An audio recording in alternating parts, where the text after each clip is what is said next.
All right, everybody. Sorry for the late start. Always little technical glitches here and there. And today we have an interesting topic, and even more importantly, the most charismatic guest ever on my channel, at the very least. I feel like Uh, whoa! it's I need to prove you wrong immediately when you say that. not gonna work, sir. You got something going on. All right. If you give charisma lessons, let me know, because I'm all in. Uh, and it was interesting, right? Because you sort of reached out and said, like, I want to talk about anthropology, and my first thought was, I am the last person that anybody should want to discuss anthropology, because I'm a fundamental disbeliever in this whole scientific endeavor of Thank you. anthropology. Perfect. We're off to a great start. We're off to you couldn't have said a better thing for me, because it's like I have a different idea of what the category is, just like you use words differently and you have a very precise way. I'm not as precise with my language, but when it comes to anthropology, I feel like this is just one of the most misunderstood categories, and we have science to thank for that. Yeah, exactly. And so, once you sort of explained why, I was like, oh no, I'm all in. This Okay, couldn't good. be better. This couldn't be better. So I went from, like, what on earth are you even thinking, to, Yeah. this is totally perfect. This is like right. This is the perfect thing. And it's interesting, right? Because when I first sort of looked it up, because I always like to do, my research, and yeah, like, I have an idea of how people are using anthropology, obviously, as we all do. And that idea isn't even necessarily wrong, but I always like to do etymologies, and things like that. Anybody who's watched the live streams know I use etymology, not all the time, but frequently when I'm talking about stuff. And the first thing that comes up is this 1647, early scholars in the University of Copenhagen, right? And they're treating men as divided into two parts, right? Right.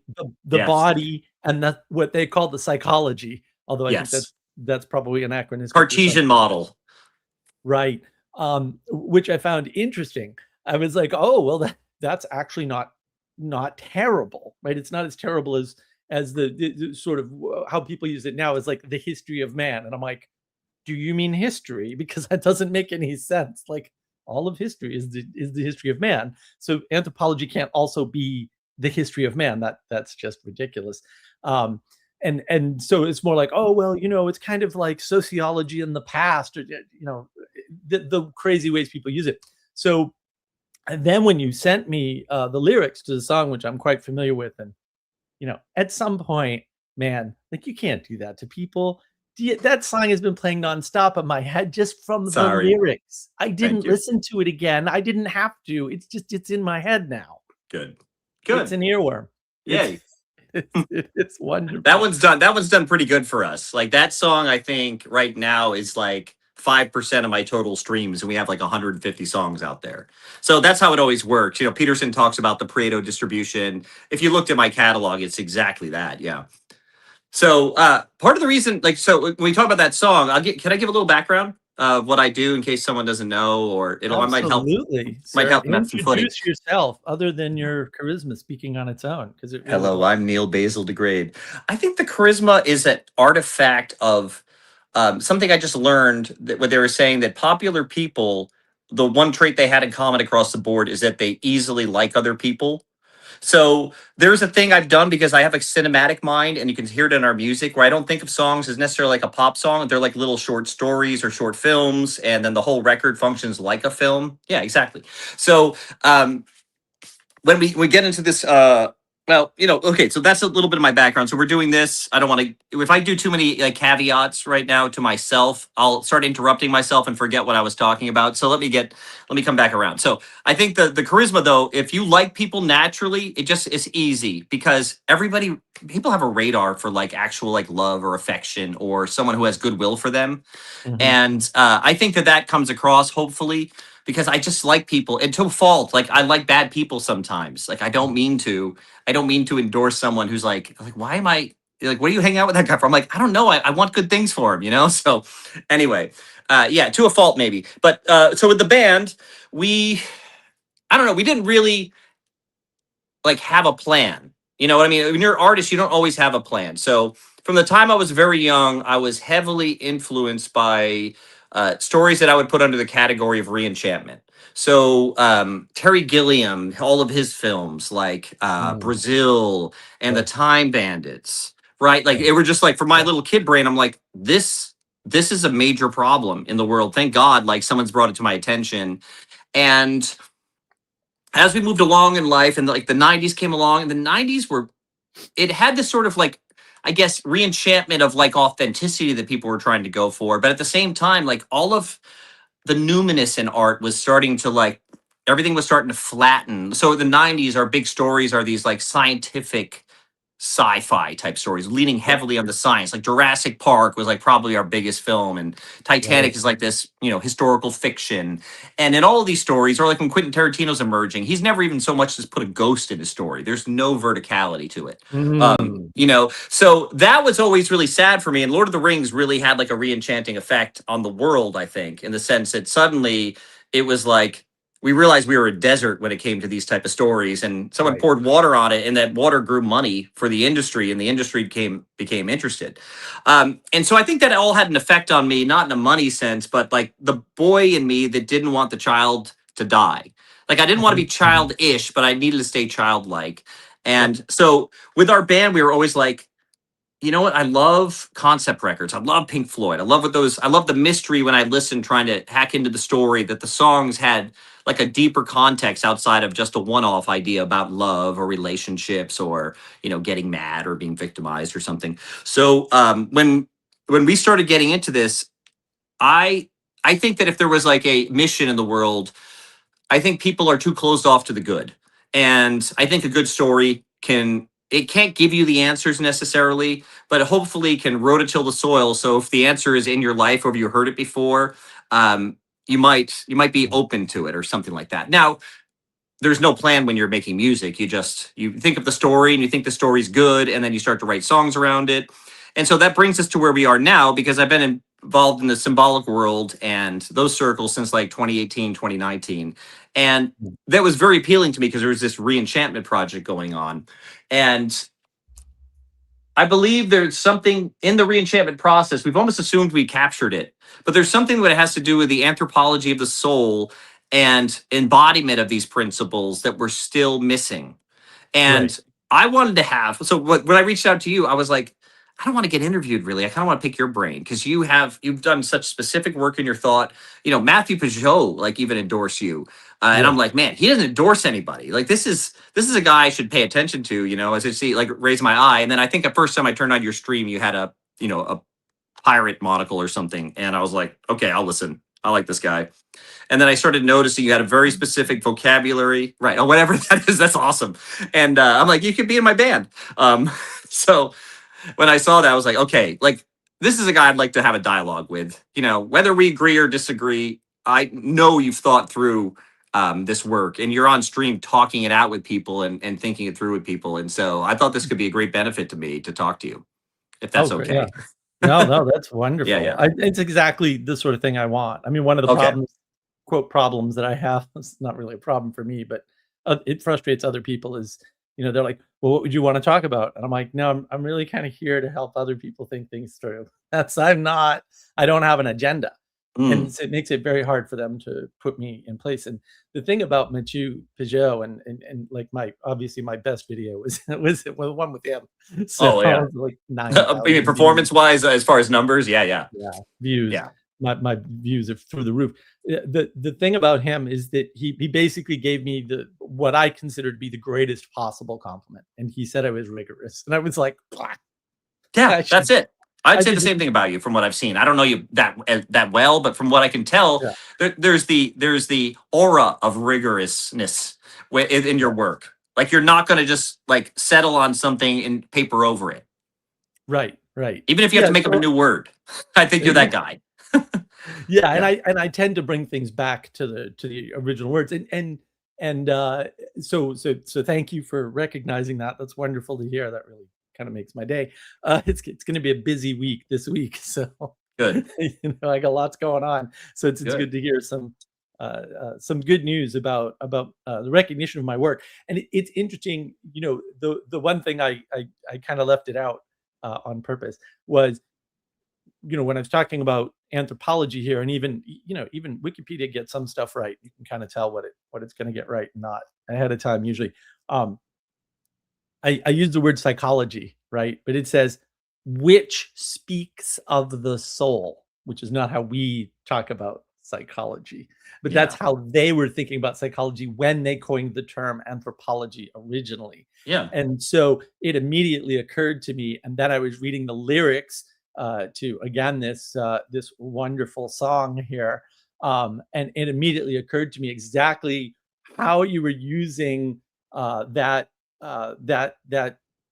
dualistic idea of enchantment with Hmm. respect to anthropology, and how Yeah. one side's missing. And I would cast that problem maybe as a bit worse in some ways than maybe you might, because I don't think it's a matter of oh, we have to find a way to enchant people, the soul of people or something. And I do want to. I mean, I've done it before on the channel, but I don't know if you've heard it. So I don't dislike the use of re-enchantment. I use it all the time. Right. But I want to be It's clear. confusing. Well, Peugeot points this out, and Hmm. Peugeot is right to point this out. You're not re-enchanting the world. Uh, Right. and I don't object to people saying re-enchant the world. But Hmm. you have to understand that what that means is you're re-enchanting the world that person sees or has access to or something, right? And so Yes. the re-enchantment is Yes. happening to the person that you're targeting. Okay. Thank you. No one's ever said this. I think these things, but I've never said it that clearly myself. Yeah. And I think that because that's exactly it. So when I describe my own process of like escaping materialism, and I still got hangovers from that, it's Mm, almost impossible because the whole world's looking at it and confirming it all the time. And you have to constantly yeah. slap yourself in the head to say there's something more. So what happens is I think when people hear reenchantment, it's like the simple notion is like, oh, sparkle returns to your eyes. And it's like, well, it's not just like that. So it's the idea because what it does to you is can be very hefty and like it can have a certain heft Yeah. to it and a gratitude to it because what I'm talking about is the individual learning to see the world through new eyes. So Right. that we don't look out and like, so for example, you mentioned psychology. We can talk about psyche. And I think Yeah. psyche is a pretty bad replacement for the word soul. And because people want to do that because it takes away religious baggage that all the traditions who use the word soul do. But Mm, the problem is psyche and these words like psychology, all these words have packed into it. They're pointing and looking at a different worldview than mine. yeah. And so the problem is there's a moment where you can use these words to help people understand and port your way over. But I find quickly if I really want to help someone like be re-enchanted for themselves, I have to get them away from those words and back to the older words that point to a verticality instead of this flat Yeah. materialism where we're all just everything, our consciousness just bubbled out of the ground at some point and became a real thing that we can rely on. Right. Because yeah, but under that story, I don't even know how you could justify the fact that we've formed in a way that we could even be sober. We're in a Christian story. The assumption is that God gave us a mind that can Right. interpret the world, that we can go out and properly name the animals. If you want to look at it that way, from in a way where God would be pleased with that. So Yeah. that's one of the things. So if we want to start like talking about Enchante, so because I think the really important thing is not just like okay, reenchantment, cool. What happens if you aren't Yeah. reenchanted? Right, and Yeah. that's what that song deals with. It's this song from the villain's perspective, right, and the Right. civilization that's kind of lost that sight of what's above, lost the stars behind the clouds and the fog Yeah. and lights of the city. And Mhm. how do they have a resurrection? How do things exist incarnationally in a life that doesn't believe in any of that? And so the Yeah. song really deals with how people cope with that problem in the world. I use the metaphor of the 1920s in the Mhm. story for that. Like this whole what led to prohibition is that all of a sudden this stuff came about. We're in this very technological modern world. We're losing touch with what our body actually means, what an embodied experience is.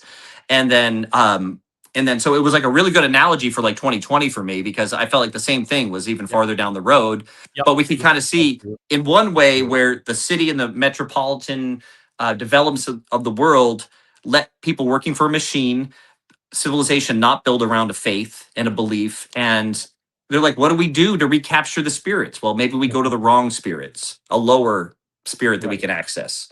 And so Right. I deal with that in the song. Yeah. So before we get to the song, because that Okay. was a lot. Uh, I know. You of course you have things you want to say. I'm sorry. It's your channel. that Go. was a Rip. lot. No, Yeah. that's fine. It's not even things I want to say. I just want to make maybe a few clarifications, and I Mhm. can call them fixes, but Yeah. maybe Yeah. that's Yeah. a little much on my part. So you sort of talked about psychology or psyche as a replacement for the soul, and I would say no, it's way worse. Right? Okay. Yeah. What you're doing is, because science starts with dissection, Mhm. it's dissecting the soul, and psychology is one part of that dissection, Yes. as opposed to consciousness, which is a different part of the dissection of the soul, right? And I would just flat out state that's invalid. Like this, like Right. it's not even impossibly unscientific and could never be made to be such. It's an invalid way of thinking about the world. Like, you can't Yeah. divide the soul is that which cannot be divided.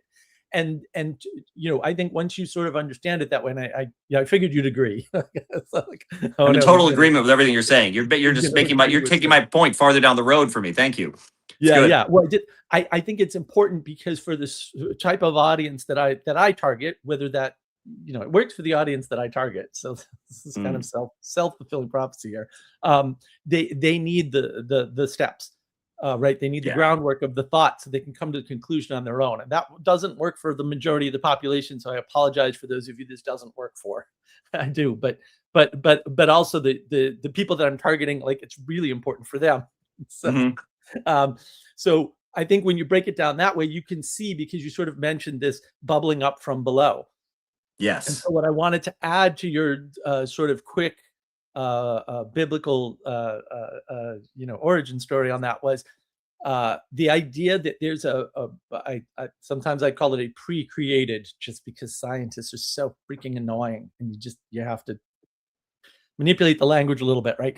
There was a created order. We're not just naming the animals and naming the things, right? Yes. They were already ordered for us, and our job is just to put tags on them, not Exactly. to recreate them, Mhm. right? Because there's a pre-created order, and you Yeah. can't build a recreated order that lasts. So you can Mhm. build one, right? Like the internet is a recreated order, or actually a place to build created orders. Technically, we sometimes we call them platforms, although it's a Yeah. little bit broader than that. Right, so you can build whatever you want, right, and create an order, but that is a recreated order, because we have a Yes. pre-created order, an existing order that we're imposing upon Mhm. using the scientific method. And sometimes that's super super helpful, but most often it's not. And the idea that things sort of emerge from the bottom, so we call this on my channel, this idea of emergence is good, and science requires this, because Mhm. science is all about this recreating things. So you see that in the work of Michael Levin, and the way he talks. I'm just like, what? Why is it okay that he's saying what he's saying? Like, you guys this should be all alarm bells. Like, this is every villain from every cartoon that was. So there's an archetype of a villain called the evil genius, and we've lost that archetype at some point. I don't think, like, I haven't done the deep dive, but I noticed its absence. And like, he's like stereotypical evil genius, like right from like cartoons. Like, he's actually the same lines, which is weird, unless of course we have a created order and you kind of fall into it, right? Yeah. Which is Exactly. what It's I think, inevitable. right? Yeah. Yeah. Yeah, like, oh, you can't avoid being satanic when you reject the quote Christian story or something, right? You can't. It's A or B. Like, there really is no other option. I mean, there's a bunch of stuff in the middle, right? But Mhm. eventually, over time, you're going to stray towards the Satanism, and I think it's the neutral position that people get confused about, because they're like, oh well, it's really kind of harmless. Well, yeah, it is, but if you're not aiming up all the time, and orienting, more specifically orienting up, that's the term I like to use, then it's going to stray. And I think the thing that, as I did my deeper dive into your lyrics here, you're excellent, really, I'm sorry, genius lyrics. I mean, the more I dove into them, I'm like, oh no, this is way better than I thought. You get the feeling from the song, because it's a very catchy song, as I alluded to earlier. But like, it's clever. Is there a switch of perspective in at one point? Is that, or am I? Yeah. So what it No. is, okay, it's like that moment at 3 a.m. where you're living a disenchanted life and you've been sucked up into all the salient things that the world's selling you, and you Right. wake up with a panic and you're like, this isn't Well, how I wanted it to go. well, You know? and the Yeah. but That's the I bridge. think importantly, the beginning is, you were born into enchantment, and then it goes Yes. away. Right. Yes. It's Well, robbed from you. yeah, that I wanna just highlight here before we dive into lyrics, but I'm happy to do that. I Mhm. have them ready and everything. So if you want to do that, we can, and if you don't, that's fine too. I want to do whatever. I Your figured you channel, might. man. I trust you. Let's go. So what I wanna say is, and I've done this outline before. I did it actually on Paul Vanderklee's channel probably 5 or 6 years ago. Mm. I did a video with Father Eric and Joey and Paul and myself. I arranged that video. That video was actually seen by Jordan Peterson, by the way. Mhm. It's my video. Damn it! I arranged that video. Very very proud about that. But I was sort of back then trying to draw this framework of, there's a difference between people who are in a crisis of faith, which is a huge problem right now. There's no question about it, right? And to me, the crisis of faith has to be solved by, quote, the church. We'll just kind of leave it there. We don't Well, want to yeah, but we we won't don't get want too to explain specific further. yet. Yeah, yeah. There's no reason to. Yeah, or But today. yeah, yeah. We go into that another day. Oh yeah. When we warn people, like, we're going to piss everybody off. Yeah. Um, but that has to be handled by them, right? They have the tools, they Yeah. have the language, they have the framework. They're the ones that are supposed to kind of reach down, if you will. I mean, I hate to put it that way, but also it's definitely down, right? And pull people up. But I Yeah. think there's another class of people, right? And so, yeah, I'm a Peterson guy, right? I'm in the Peterson sphere, the Jordan Mhm. Peterson sphere, but also, I came up through Vervaeke. I mean, Vervaeke was the first thing I saw after Peterson, basically, and Awakening Yeah. from the Meaning Crisis was huge. And there's some flaws. We fixed some of them, we think, on this channel, Good. actually. Yeah. And modified the models, and we've used a lot of his work as the basis for a lot of our work, including my book on community and stuff. And we're working on more practices. We've got a board game that's almost done, and things like that to help with the meaning crisis. You will never see a meaning crisis person, a Vervaeke person, at the symbolic world. And that is not because they are afraid of symbolism. It's because they cannot technically understand it. And Yeah. we had a great deal of luck with a particular practice that we modified of John's to make it more of a group practice. Getting people to basically, I mean, what it does effectively is it gets people to be able to appreciate poetry. But it's a very time-consuming process. It's not a one-off and done or anything. Oh yeah. Gee, you'd be the first to really be able to guarantee a result in that department. You know what I mean? That's a difficult endeavor. I get it. Yeah, yeah, Yeah. but we've been able to do it, and I think it requires and we're still working on the framework. I That's get great. dragged away into other things Mhm. like running a YouTube channel, rather than, Yeah. I need a foundation to fund me just working on like one thing, right? Don't we Uh, all? yeah, yeah, we really do. Any foundations, Yeah. call us. We're Yeah. here. Yeah. But having a scaffolding to be able to get you to the point where you can do this particular practice, because one of the flaws in John's work is he just like, oh, anybody can do any practice, and then he put a lot of money down, metaphorically speaking, on this one practice, and then nobody got it, and B, of the people that did it, like, nothing happened, and they were really disappointed.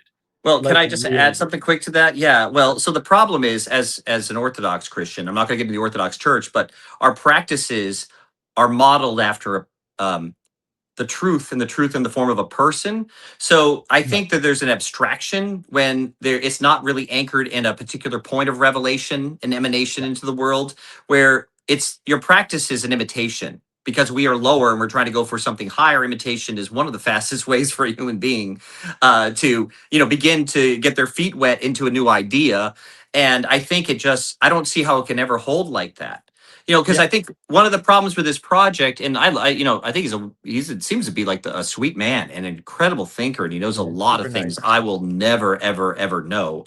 Super Um, bright. Yeah. but if I was going to say something like more on like the human level, it sounds to me like he had a bad experience with religion in one way or another, and Oh, at least. Yeah. yeah, at least, right? Okay. And this is very common thing. And I had my bad experiences too. And so the problem is when you go off to form something different, right? I don't think he's formed anything that would stop another person from having those type of experiences within it. Yep. So the thing that might make you abandon the more direct source of emanation and revelation um, wasn't the thing that led to those problems. Yeah. And Yeah. I so agree. I don't think that maybe the reason he wanted to take an offshoot route he's actually solved that problem, in my opinion. Right. I don't know. That might be a lot to think about in regards to it. It might be Oh, too yeah. personal. I mean, I hope I'm not reading it wrong, but No, no, he that's definitely my hasn't. outsider guess. Yeah, no, yeah. I mean, he has, and he had to abandon his religion. That's not a religion project when he realized, right in the name, that he was not doing the right thing. Okay. Um, but, Yeah, I but haven't that, kept up in the last 2 years. yeah, I haven't either, actually, because Okay. we went in a different direction. We said, no, Yeah. no, your practices were the right answer, but only as stepping stones. And I always one of the reasons why I rode so long with Paul Vanderklay on his channel for 3 years. We Hmm. were pretty heavily involved. I was in like all his early live streams pretty much.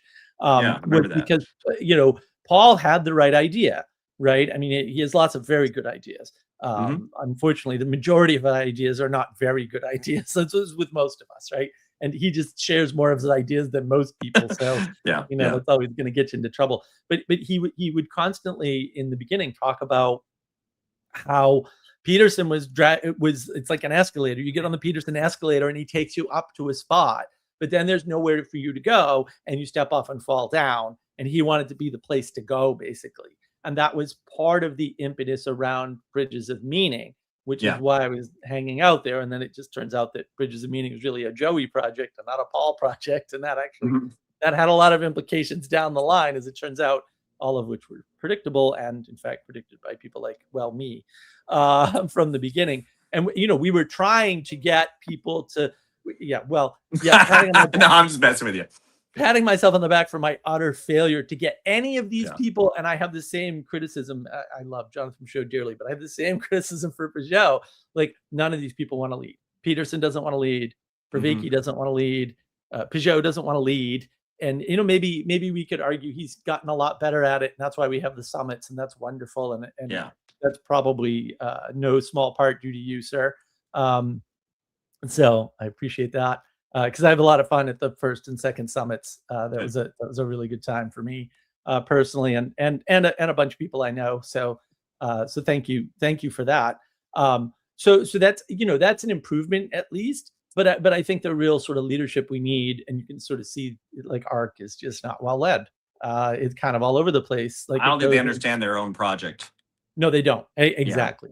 I think the person that understands the ARC project the best is Jonathan Peugeot, when he Yeah, give it to him. basically excoriated it in probably what was one of the best speeches about anything ever. I mean, that the one he did at the first ARC. The first, it was great. so well timed. After everything I heard, I was getting so frustrated. I'm like, this is just the same problem. It's all about flourishing, and flourishing under what? And how do you're referring to it earlier. So like, I'm not against emergent properties in the world. That's completely necessary. I see them as the heavens and the earth. But the heavens is the realm of ordinance. This is where we look to the unchanging, and then we look Right. for the evidence here of how it's panning out. So yeah, Right. okay, yeah. So I think Jonathan, if anybody hasn't watched that speech, it's really well-timed speech. We're coming out of the pandemic and stuff like that. It was just exactly what people needed to hear in that setting. Right on the nose. Yeah. Yeah. And so in that, so sort of the things that I talk about are, I don't really talk about sort of the source of the meaning crisis. My whole thing is I can just explain to you how the meaning crisis unfolds. I do it in one story, and until Summit 2 here, no one had ever it hadn't clicked, right? I could tell. I mean, some people sort of already knew it, so it didn't click for them, but I could tell this story never clicked. But I always tell the story like I went to a Catholic junior high school, and the state had just passed a law, right, where you you couldn't force somebody to take a religious course in a school. Really? Yeah, I think it was Mm. the first one in the country, and like Massachusetts had a lot of problems. And then But the you grew up in school, Massachusetts? yeah, yeah. Rhode Island, right here. I Oh, was no born in way. Connecticut, lived in Massachusetts for a while, grew up in Rhode Island. Yeah, I know the Oh, problems you're talking about. I didn't realize you were in Yeah, New Englander. Oh, that's yeah, yeah. wonderful. Oh, it makes more I sense. learned to Everything makes more pronounce my O's. I don't say ka and yod and all that stuff. I learned to pronounce my O's, my R's, because my Why did dad you was a do? radio announcer.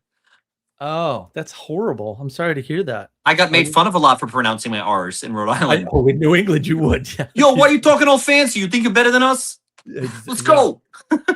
pretty much. Well, that's because the children of the Mayflower did pronounce their R's, receive pronunciation and stuff. So Yeah, fair Rhotic. enough. That was class in New England. Yeah. Was how you talked, for sure, for sure. But yeah, so they have passed this stupid law, and then what are you in junior high, first year junior high? Yeah. Like, how old are you? Like 2, right? Mentally, like you don't know anything. Yeah. And they're making me decide this, and I hadn't, even though French Canadians, Catholics, and I got Irish on the other side heavily. My mother's mother had a piece of stained glass in the window on the stairs upstairs. I mean, they very devout, did never remarry, got a divorce, never remarried. Very Catholic. Yeah. Very Catholic, both sides are fairly Catholic. Never went to church. I was kept out of all of that. And so I take this ethics course, right? Because what do I need this religion stuff for? And then they make me read The Lion, the Witch, and the Wardrobe. And by myself in a room, whatever. They don't know how to do this. This is the first time they've ever had to do anything like this. And like, I'm at a Catholic school. Like, what? Well, how did this situation happen? Like, my parents don't tell me, like, no, you're taking, nothing, like none of the things that should have happened happened. And in hindsight, I see it. Obviously, at the time, I was just like, well, this is just how life is, because I'm independent, and my parents are divorced, and I'm a latchkey kid, and like, of course, I can make decisions on my own. I've been doing it for years at this point, unfortunately, right? And so, like, this is all just the catastrophe story of a bunch of people in my generation, right? And then what happens is the vice principal was running the course, and mostly he just left me in the room to read. And then when I finished reading the book, he came in and he asked me, he said, who does Aslan remind you of? And I'm like, I'm sorry, what was the question? And he's like, well, what figure does Aslan remind you of? And I'm like, Aslan's a lion, dude. Like, it's a lion. It reminds me of a lion because it's like it says in the book, lion. And he's like, well, no, like metaphorically, and I'm not an idiot. I'm in this is a very exclusive school. There's 100 kids, grades 6 through 12. This is not a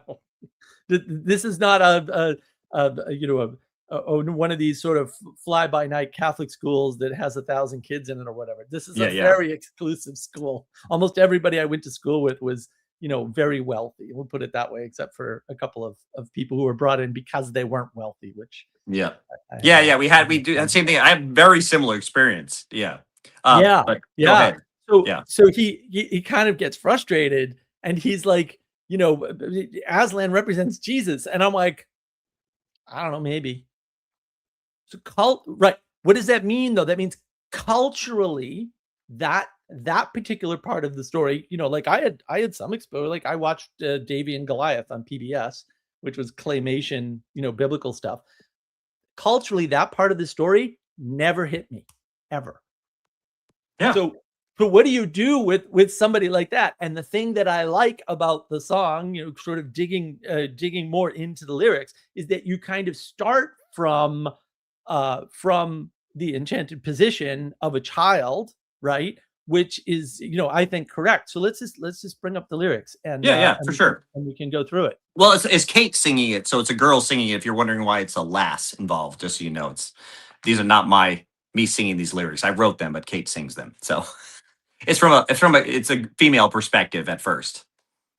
Yeah. Yeah. So I mean, it's all about angels and higher things and things that are coming down.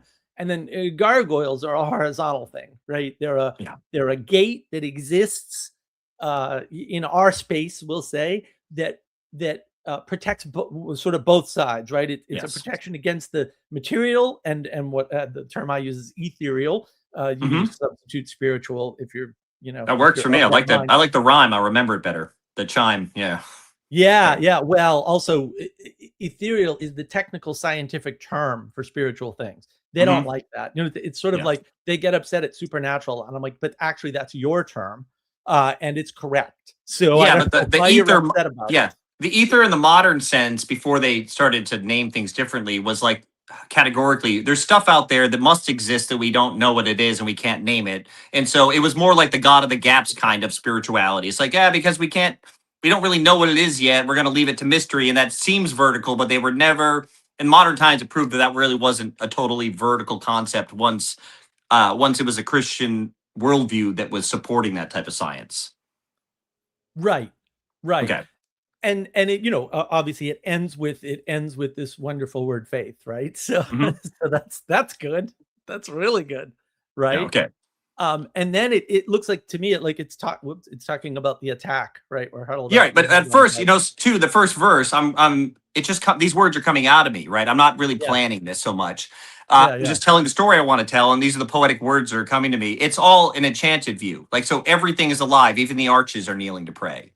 So because Oh yeah. that's what things are there for. Like when you understand it from an enchanted view, this is why when you're talking about the symbolism and how things point to something fractally higher, Yes. um, and as a human being, we're going to personify everything. If I stub on my toe, my first instinct, sadly, as a 53-year-old man, is to go and kick the thing that I stubbed my toe on, like it had some agency in it, and You obviously it have to. doesn't.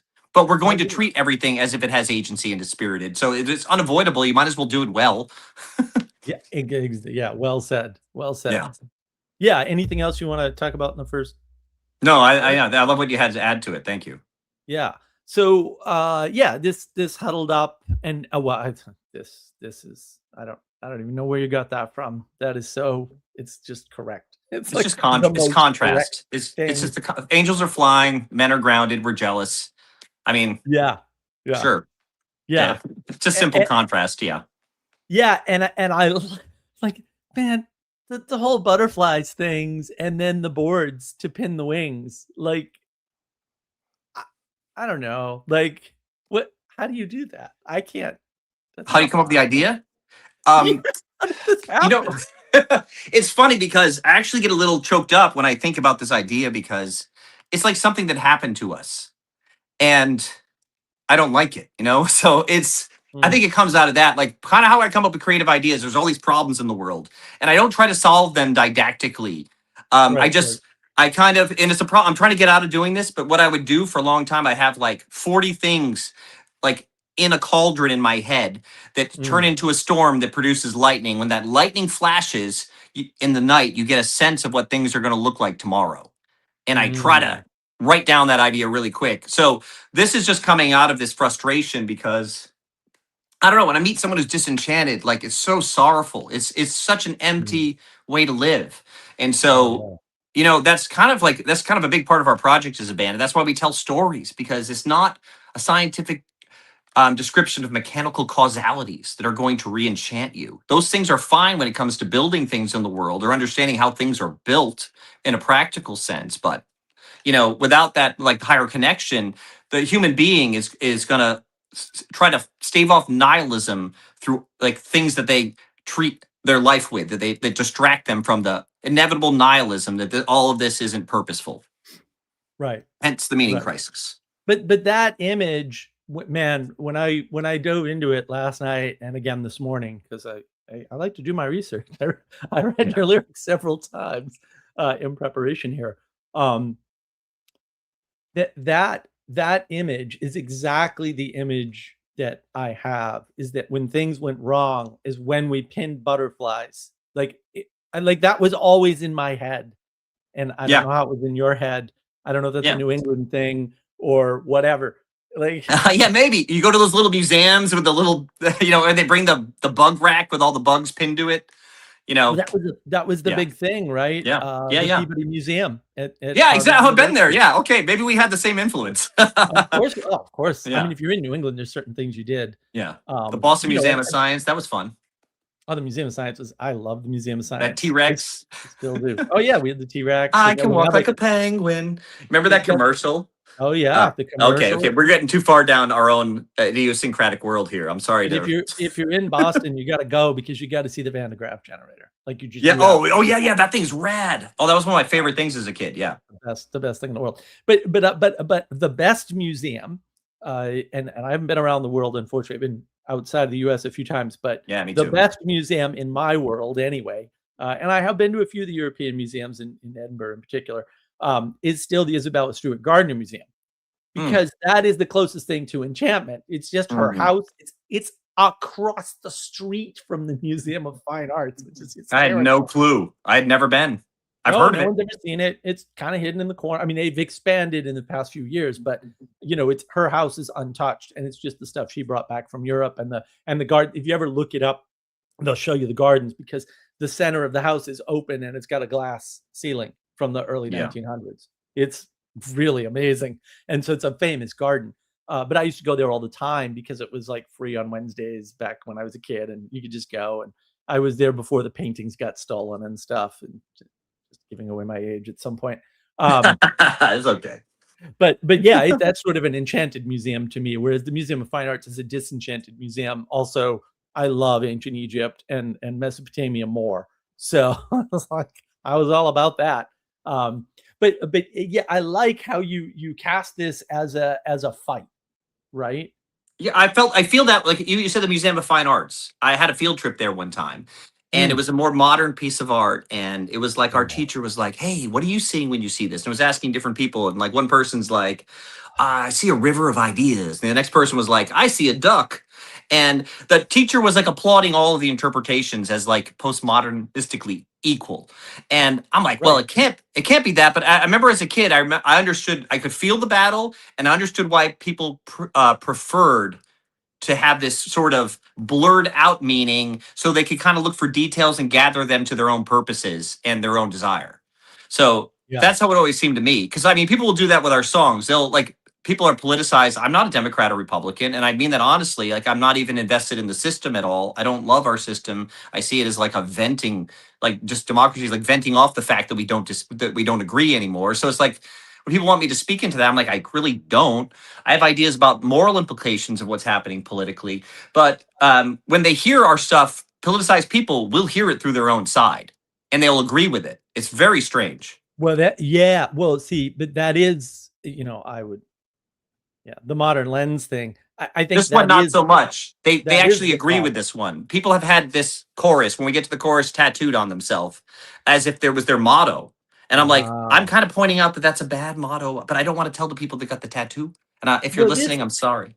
this to me is I man, I hate to do it, but the one thing that I really strongly disagree with that Jonathan talked about, particularly at the summit, was this sort of redemption of postmodernism nonsense. I think that it's very, very clear to me. I just finished Ryan Reeves. He's got a Yeah, PhD from yeah, I know Benedict him. College. He's got this YouTube channel. Back in the old days, like so, a lot of his videos are like 11 and 12 years old. Yep. He did this wonderful series, and I just like become completely obsessed with it. I just absorbed, like I, I don't know, 25 hours or 26 hours of No, he's good. He's material. fair and he's non-polemic. He has his biases, but he Yeah. doesn't seem to overly No. state things through his own bias ever. But the way he does history is the way that I do the history with Adam, right? He's tying Oh things yeah, yeah. together in a certain way. Yep. But more importantly, and this is always my complaint about the way I was taught history as a kid, I was taught history without religion. And it Yeah. just turns out that I always knew that was wrong, because they would say things like, well, war is only for resources. And then you go and look and you'd be like, yeah, but there isn't a resource problem here. What, like, Yeah. you guys are saying that, but it's obviously not true from the other information that you're giving me. So the same authority, there's a conflict there. So it just turns out that all war is fundamentally religious in some sense, right? It's all about some form of religion, and you can make arguments like Napoleon was just in it for himself. And I would say, but that's the modern lens, because it matters where you put modernity. Mhm. right? And I call this the age of gnosis, and Napoleon is the prime target, right, for this Yeah. idea I that. totally agree with your assessment of that. I think Oh, that's good, brilliant. good. Yeah. Thanks. Yeah. So just for the audience, in case, because I hopefully I have a bunch of new viewers who aren't familiar, Yeah. the age of gnosis is this idea that knowledge reduced to propositions is the highest value. And so what happens in the Yeah. quote modern lens is you try to acquire more knowledge to get more value for yourself, and you judge others on how much knowledge they have. Mhm. And Napoleon just has the perfect knowledge of artillery, and it's a perfect storm. And then he gets the idea that, well, I can just draw lines on a map, put a government in place, and call it a country. And we've been stuck with that ever since. And that is Yeah. devastating. And that all comes from somewhere. And I'm not gonna go down that road. But I think that the parallel I want to draw, the fractal pattern that I want to draw, is to say the modern lens is an agreed upon lens, at least in terms of what people are calling Western civilization. And Yeah. postmodernism is a downgrade to preferring your personal private perspective, Mhm. right? Which you just described. What do you see in the painting? What do you see in the painting? Oh, and they're all getting applause, right? That's Yeah. the early participation trophy problem. So when people talked about participation trophies, I was like, no, we had that too. They just didn't do it with sports, but they were Mhm. doing it with art. And Yeah. I don't agree with that. I think, you know, Storm on the Sea of Galilee has a value above another painting of ship on water. Like, I don't know. Like, I Oh don't my think gosh, that's yes, you're me. right. That's that story, like where say your teacher wanted Aslan to be a one for one for Christ. Right. These Right. stories exist on so many different levels, and they all go back to like the primordial waters of Genesis, and they speak of the end of all things, all within the same image. And that cannot be reduced to a painting, but to the person who observes the painting through that lens, they might see all of that in there. And this is what we're talking about with re-enchanting the individual. Because I will, so I'm kind of with you on Jonathan talking about postmodernism. I think there is some agreement I have with him on this, and you can tell me or correct me if I'm wrong, or in some way to your view, is that when a tool appears to deconstruct, that same tool can be used to deconstruct the thing that they're trying Right. to build after the Right. deconstruction. So there's this like spiritual idea of what the enemy meant for harm, God can still use for good. We're good. Right. And Right. so I feel like it's even like I do rock music a lot of the times. I think there's something subversive about the entrance of rock and roll, but also it's like this rebellious teenager that's like born into a family that just invented the nuclear weapon, has this ability to just eviscerate 100,000 people at the same time. There are these people who are getting consumed by all of this products and consumerism, and in the enchanted child, as they're moving into the world where they have to become more reasonable in their early years of life when they start to, be post-pubescent, um, they're going to be like the girl who picks the rebellious boyfriend, the bad boyfriend, to get him out of the family. Right. And so Right. these things are going to appear when they're not being addressed on a direct level, just like someone who's having a psychological problem as a teenager might resort to cutting. And the Yeah. problem with cutting is it's like a soulful cry. I don't know how to ask for help, but now I've done something that's hard to hide and it's going to be discovered. And hopefully there's someone competent out there to help me. I think there's Yeah. something really deep in the soul that does this. So when these things emerge, I think they're emerging their emergence points out the problem. Like the emergence of Yeah. postmodernism points out the problem. And in fact, that same way it was used to point it out can be used to deconstruct the next thing they want to build after Right. postmodernism deconstructs the world. Yeah, well, I don't even think deconstruction's a valid term. I think they're talking about destruction, and they'd like Oh, to think even otherwise. better. And their confusion Yeah. is, I agree with you that it is always, we'll call it God's prerogative, because I just don't have a better way to talk about it, Yeah. Yeah. to turn something to the good, but that doesn't mean it's going to happen. And also, it's not something you can judge, and also it's not something you can rely on. And oh, by the way, if you're doing something that then he has to undo in some way, maybe the right answer is not to do that thing first. This is me. Yay! I don't know, Hey! but I want to sort of put out, because it's in here. It's this other side of this, right? the secrets we were Mhm. shown. And I like that you brought up earlier, Vervaeke's had some trauma around his religion. And I think, yeah, people were introduced to things like the scientific way of thinking about the world. And there's research on this. A woman named Dale Farren, I think she's out of University of Chicago, Farren, Farren. She's actually mapped this. Like, if you take kids and you put them in like a pre-K situation, or it even shows up in the kids that go to kindergarten earlier rather than later based on their birthday. Just on Mhm. that data set alone, statistically significant, the kids that go to kindergarten earlier do less well. Hmm. And if you dig into the data, you find out that the reason why is, so if they are sent to a kindergarten with desks or where they spend a lot of time at the desk, they don't do well. And like all throughout life, all the way out, as far as she's Yeah. mapped it for decades. Right. And it's like, oh, and that goes back more to Vervaeke's work around what he calls participatory knowledge. There's no such thing, but whatever. It's close enough. All knowledge is participatory. I talked about this with Mitchu Has to Peugeot, be. right? It has to be. It's not knowledge unless it is. Yeah. It's And it's just an idea or an understanding at the best. exactly. It's Yeah. a fantasy way of using your imaginal to put the world together. Yeah, But you that's don't know your wife until you know your wife. Like this it, is yeah, exactly. So, right. but I think they were introduced to these secrets, and I mean that not only in the way I just outlined, but also like you were just shown things that you weren't prepared for, and that creates a Mhm. trauma. And then if postmodernism seems to address that trauma, I think that's why people are trying to redeem that idea. Yeah. I'm not I I'm don't think not it trying to yeah. impugn Jonathan Peugeot, who's French Canadian and therefore can do no wrong because they are God's chosen people. He's part of my evidence for that, by the way. So Okay.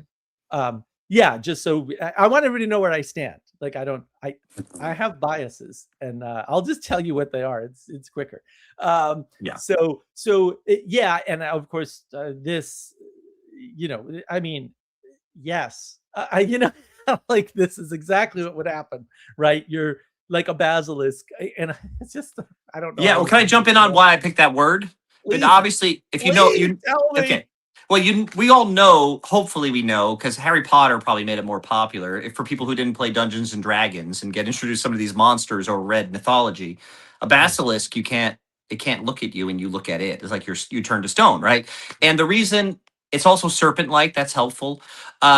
So the problem is it's not just what we were taught, it's what people were taught before we were born.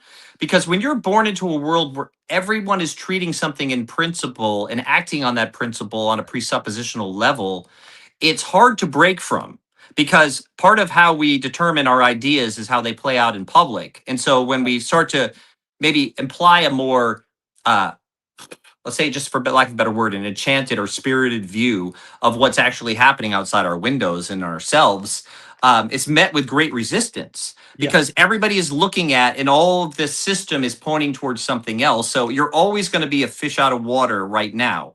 And it's not just what you were taught in kindergarten. You're going to grow up into a world where people are not treating that like what the world is really like, because it's a precisely. utilitarian world and we need to build things that we can sell and use out of our knowledge. That's the important knowledge. And then to add to that, there was always this notion as a kid. It was like, I love reading. I'm a reader. Not as much as I used to be, but I'm more of a reflector on what I've already read that was good a lot of the times. And then I'll add new things slowly. But is that in a world where there's literacy, this is how we consider all our generational ideas seem to be passed down through literature, not through local stories or culture anymore. So Right. we prioritize is where does knowledge come from? We're even using the word knowledge wrong. We're like, Yeah. it's these facts in these books, and to know those facts in those books is enviable because now you're achieving the riches of what this as you call the age of gnosis provides for you. Am I Yeah, right or no, am I wrong? no, that's very well said. Okay. That's I'm gonna steal that and not credit you at all, sir, for Oh, you do sure. whatever you want. It's yeah, you do whatever you want with that. I'm not an IP guy. I don't everything I say and do, even my own songs, people rip them off all the time. It's fine. Yeah, no, Yeah. that was I mean, well it's really said. Yeah, fine. I think Unless you're that is directly stealing. Yeah. that is. I warned you first, so No, you're just fine. You're a friend. It's fine. You can use any of my yeah. ideas. Don't credit me. I don't insist on that. Yeah. Yeah, it's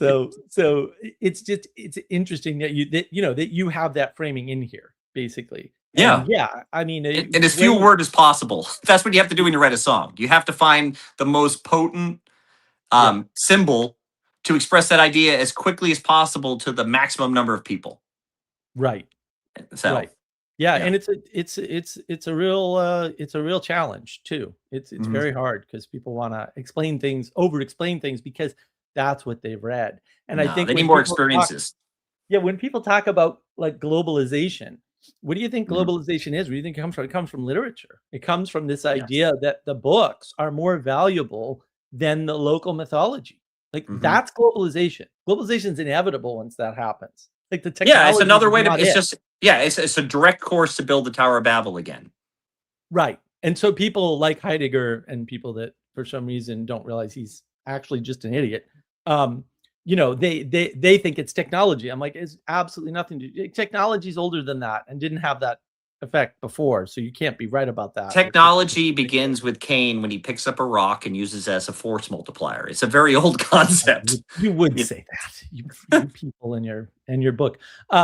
Yeah, I mean, No, I'm just giving like a narrative example narrative, for people who don't agree you with the would use story, that. right? You would use that one. Yeah. Yeah, I mean, I like how it proceeds through this description of the world that we've been born into Yep. culturally or societally, not the world that we were born into. We'll say ethereally or religiously or spiritually, right? This is very much the Rousseauian nightmare world of, well, the people around me aren't acting correctly, and therefore we're not able to engage. Am I getting this particular section sort of right? Oh my gosh. Yeah. Well, I mean, really, you obviously know the metaphor I'm using with the muses, right? Like Yeah, we didn't see the planet Saturn as this rock, like it, not that we've even really had a good look at it yet. Um, but the idea that there's a divine council, or like where the ancients saw the stars as like, a way to address an angel right. and things around the world. So like that just sounds like madness to most people, and through most of Yeah. my education. And that's what I'm saying here. It's like basically, if you look at the world this way, you've cut off your ability to see. Yes. um, you've cut off your ability to see. So, and then that's why, and then you also, I want to point out finally that it really goes all the way down to hearing, because seeing and looking directly at something and contemplate it versus the things that swirl around us in the world. So Yeah. din Yeah. is a very short word we lost, but a Mm, din is a mm, casino, a pier where there's just noise and a constant yeah. noise. Yeah. And like what I'm talking about right here, I experienced personally. So a lot of times when we're being intellectual, we think about things like in a very like exacting way, but as like a songwriter and a poet, like these things hit me emotionally. Like Yeah. Yeah. I feel a little frustration for the way these things have affected my own life and what they robbed me of, and I Mm, seem to feel even like a little more frustration for what it does to everybody else, because maybe I've done a little bit more to reclaim that and I'm living in it and I yeah. want that for them, if that makes any sense. But it kind Yep. of, this is why I would never make a good intellectual. It always comes back down to like, I don't know, like a dad thing, It's like, oh, I want to help. I want to guide. I want to like, we can do better, people. You can have more, So that's Yeah. kind of where I come at it from. But yeah, drowning in the din of our animal skins, that gets back down to, this stuff right here. It's like the world is Yeah. like the stuff that they can get a reaction out of at first, because they don't understand that there's not just like one consciousness in you. There's other consciousnesses that are competing for Right. dominion. You know, When that's our personal desires are being drowned out by the personal desires of others right? because of Girardian mimicry. Although, and I do have a video on this, of course, because I have a video on everything, or close to everything that needed to talk about this stuff nowadays. Only took 5 years. Um, yeah, that mimicry is real. Like we have to mimic things. That's what Yes. Rousseau is trying to break free from, but of course you can't. That's just stupid. And this is not recognizing the Right. limitations of being a person, Yeah. right? Or Oh, that's so well said. Yeah. yeah, Exactly. So the part of that that really strikes me is when it comes to this. Well, no, I won't say that yet. I don't want to get ahead because that's going to get into further lyrics. Okay, my bad. Continue. okay. I want to Yeah, hear more and from I Mark. just I wanted know to what I add think. one thing. So when you say, something like they don't have eyes to see, what Yeah. see is referring to there, and I haven't dug into the stupid translations because first of all, I'm always right about these things when things are mistranslated. I always somehow know exactly how they're mistranslated because You have a I'm better sense of dyslexic. anthropology than you might know then. Well, I'm dyslexic, so I learn everything by context and nothing by yeah. I'm not Same. surprised. I think we just became And best so friends. I guarantee you it's sense and not Yeah. see. Hmm. And C Yeah. is probably, I'm gonna guess just based on the Reeves stuff I've been listening to, it's probably Tyndale or something who put it C instead of sense to make it easier for the plowboy to read, which don't get me Well, started. so Anyway, see and sense, it depends on which way you look at it, I guess I would say. So I would make the argument, and we're not going to get into that right away, but that the soul has the exact imprint of your body and its function. So yeah, right, your immaterial self is shaped like your outer self, and your outer self is a way to experience the thing you don't necessarily have a sense of right away is your inner self. So the right, idea that there is a noetic capacity to directly, you know, connect with something above the level of reason, or like to have a numinous experience, those things are really important to recapturing in this, from the soul being able to include that and this, and let this inform this, not what the right, culture tells you when it right. sells you thing is all of this noisy body is being used to overwhelm, and you're being told like you deserve a break today, you deserve these things, and Yeah. we almost believe that we deserve to be kind of happy and satiated all the time, and that's a Well, we loss do. of this, that's the blindness of the internal soul. So that's how I would refer to it, but I think you're right in the sense of we don't really see it like we see with our eyes, in the sense that we can really name what we're looking at unless we do a lot of work or apply rigor like you're doing to it.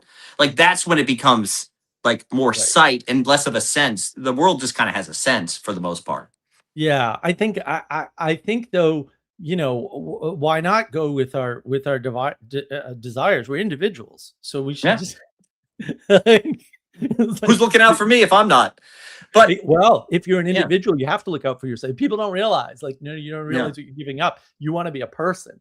Yes. Well, A, you can't be an individual. That's actually impossible. It's Yeah. an absurd idea that Yeah. Yeah. anything could ever be individual in a pre-created order. Like that's Yeah. Yeah. Yeah. just No, flat it's, out. But also, yeah. you're responsible for everything if you're an individual. Yeah. And I don't like you can hear the pain in my voice. It just even Yes.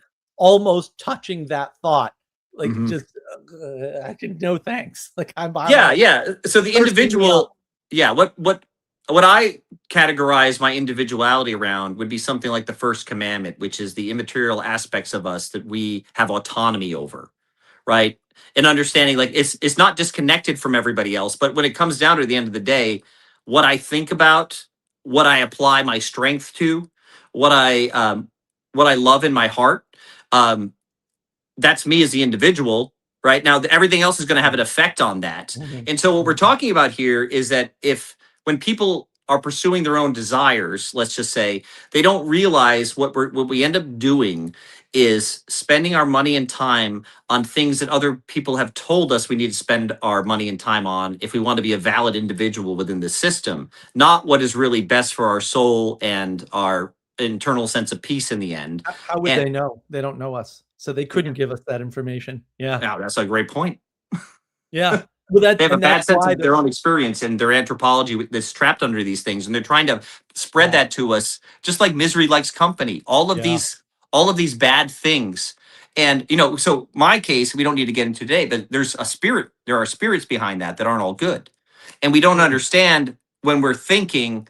We just think all of our thoughts are our own, and everything we encounter in a immaterial sense belongs to us. But that world, just as much as the material world, doesn't belong to us, that we're constantly countering out things foreign to us, things strange to us, ideologies, other yeah, things that may have existed longer than us. Let's just call them ideas, yeah. that are going to try to get us to replicate them in the world and act out as their body in the world. Yeah, no, no, exactly. And that's that you think globalism is about economics or politics. No, globalism is about the ideas getting spread by books. Yeah. And even the idea that Tyndale had, he started a lot of this, a lot more than he's way worse than Luther.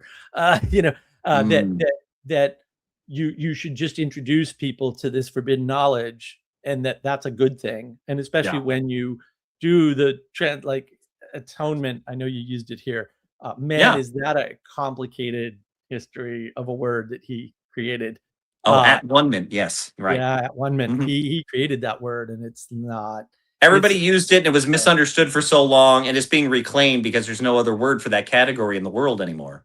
yeah, Hopefully it can be reclaimed. Yeah. it's been taken out. So Hmm. I really like.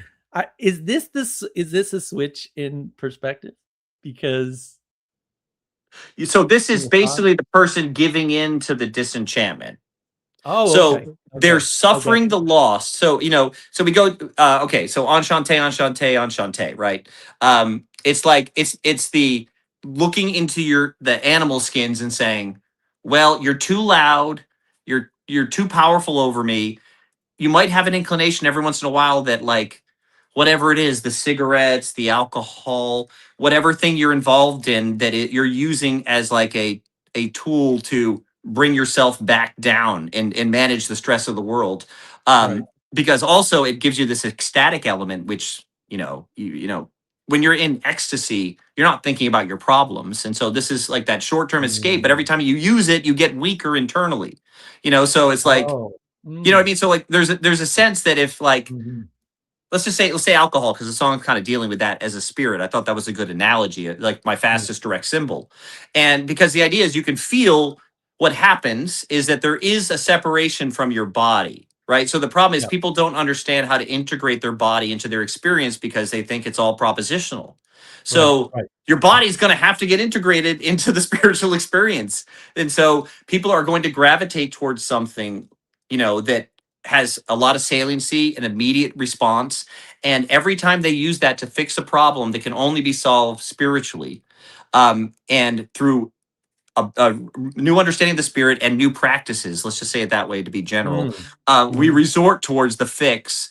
And every time we do, you can see it happen in the alcoholic's life or the drug user's life, is that at every time they use that instead of facing the music of their life, they just kind of go, you get lower every time. And that's Gotcha. why if an alcoholic doesn't deal with the problem, they could be on a desert island and be taken away from alcohol for 5 years.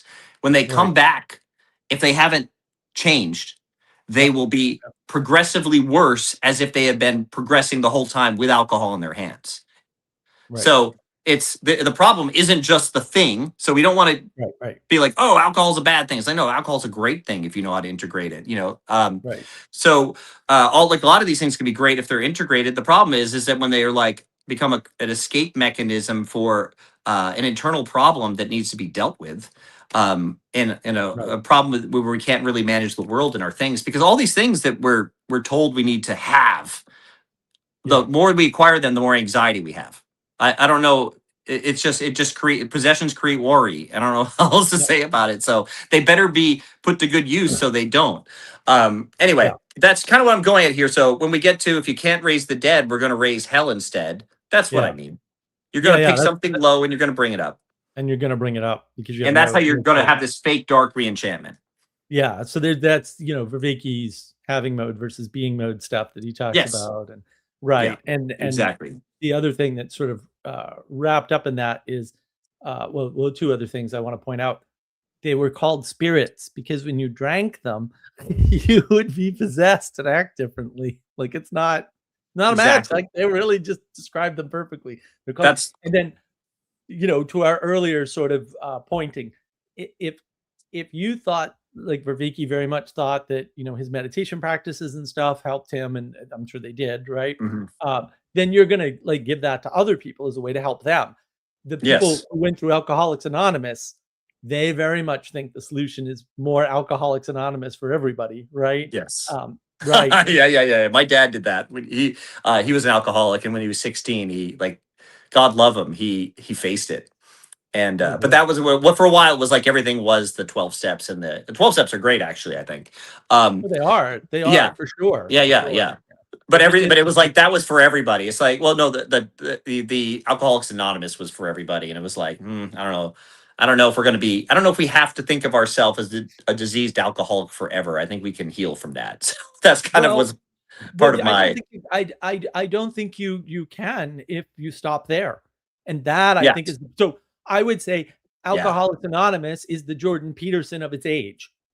Yeah. That's really good. Yeah. Thank you. I Yeah. won't add to it. Well, That's good. Actually, I came up with that just now, so it's thank you. Keep it. Keep it.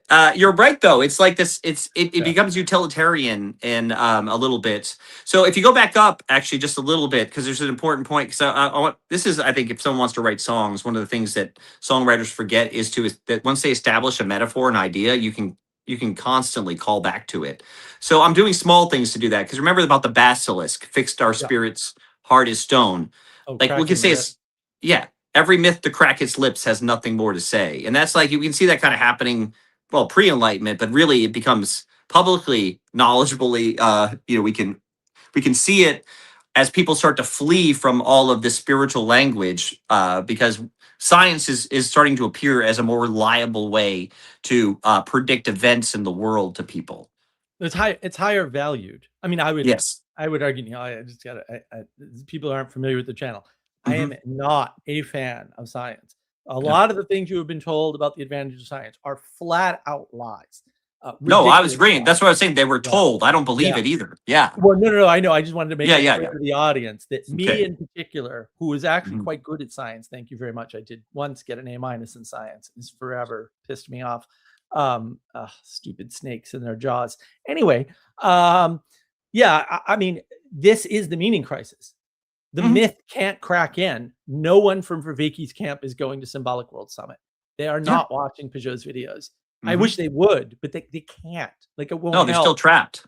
Yeah. In the same way that Mhm. Alcoholics Anonymous is going to bring you to a certain level, or listening to Jordan Peterson, same thing, bring you to a certain level, but it's not going to get you all the way.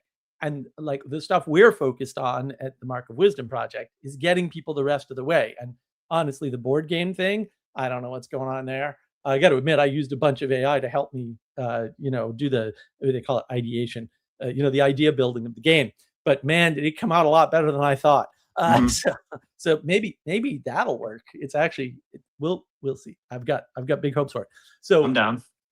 yeah, I can't wait. It's very close. We're just working on Good. I want to see it. Yeah. the board. No, no, we'll get you I want an to come early play copy. We'll it. get you an early copy. Yeah.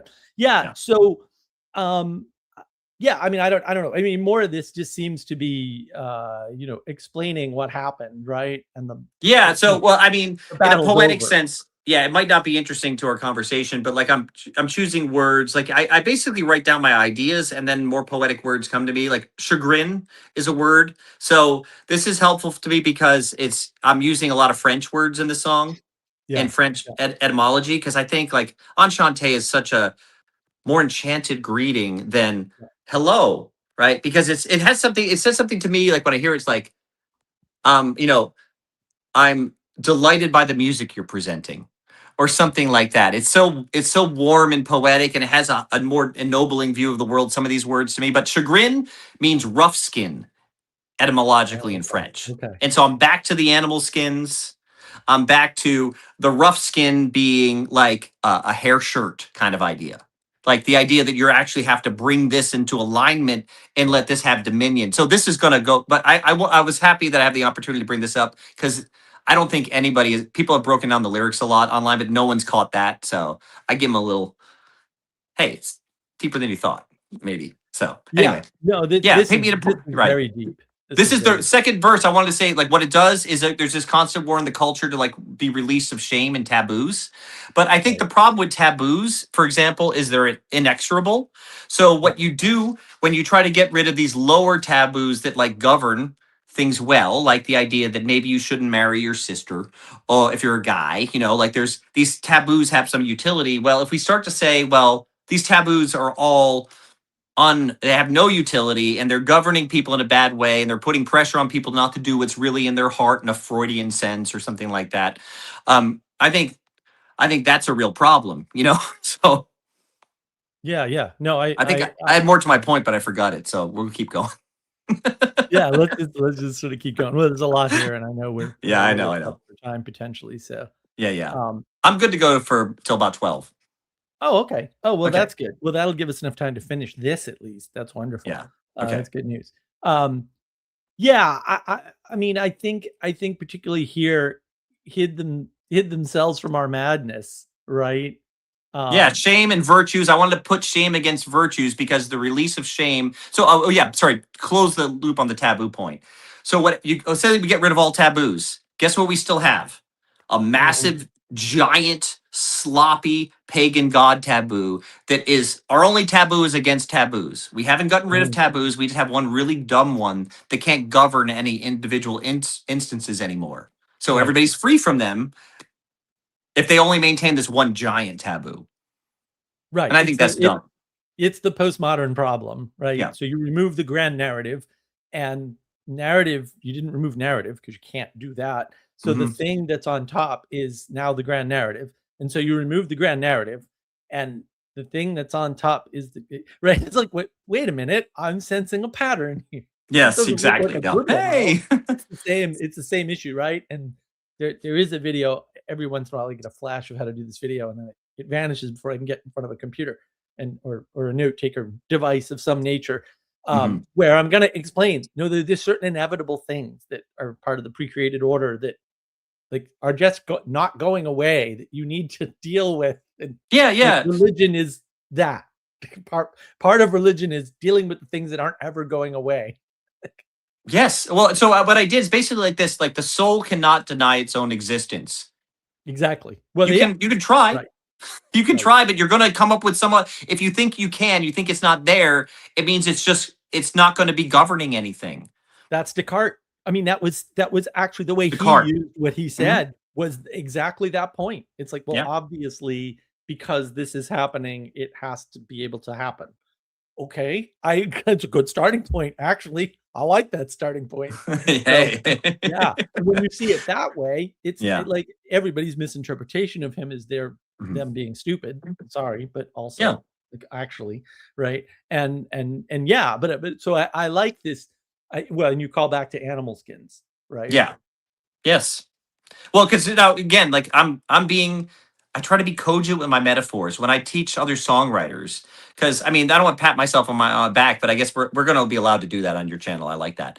Yeah. So, one of the things we're known for is this. It's like when people get into songwriting, they're like, I want to do that, And so part of it is it's like, well, like one of the first things is know your metaphors. You'll see so many mixed metaphors. You'll hear things like people. It's good if they're doing it funny, but like we're plummeting to new heights. We're rocketing to new lows. Like you'll see contradictory metaphors, and you'll also see someone introduce a nice metaphor and then just like not complete it or not. It's like you establish something. Like you establish it, so now you can say more with your next thing as long as you don't forget what you've established. And so in this verse, there's only one line that changes in the chorus, and it has to do with shame and the loss of virtue, because you in a like so there's a sense in which we move towards beauty and away from pain. And if you can align those two things in the right spot, you have something really great going on in the human body and your human experience. But if you release the idea of shame, then you lose the ability to deal with the painful part that moves you back towards the virtue. So you can't hold the virtues if you let go of the shame in some way of being unvirtuous. And so finally, my one line that changes in this next chorus is greet your beast and let him streak into the fray.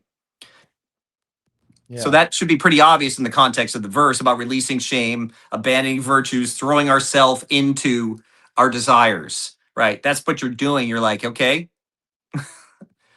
I'm a streaker now, right? Well, and it's okay. Because it's okay. It's okay because we can't raise the dead. We're going to raise hell instead. If this is all we've got to be kings now.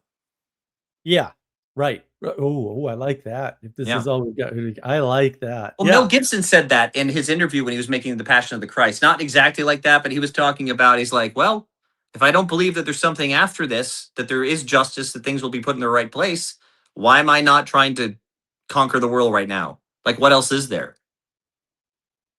Yeah. This is my chance. This is my chance to ascend as high as I can and enjoy it as much as I can and experience as much power as I can. Otherwise, you're gone. So I like this, right? Because again, this is a change of we had it, right? Like we can remember it. Again, my argument with meaning crisis is that actually there's things they can't remember that have to be, a materialist would use rebuilt. The correct term is reformed, as in formation that either didn't happen, so it would be formation, Mhm. or a formation that got destroyed. Because a lot of the people that we dealt with from Awakening from the Meaning Crisis, they maybe understood poetry. Like they would self-report even, right? They'd be like, "Oh yeah, I kind of I didn't hate poetry when I was in high school." Some of them, not all of them, and some of them were like, Yeah. "I didn't hate poetry when I was in high school, but after that, forget it." And I I knew was I like, was "What?" supposed to like it.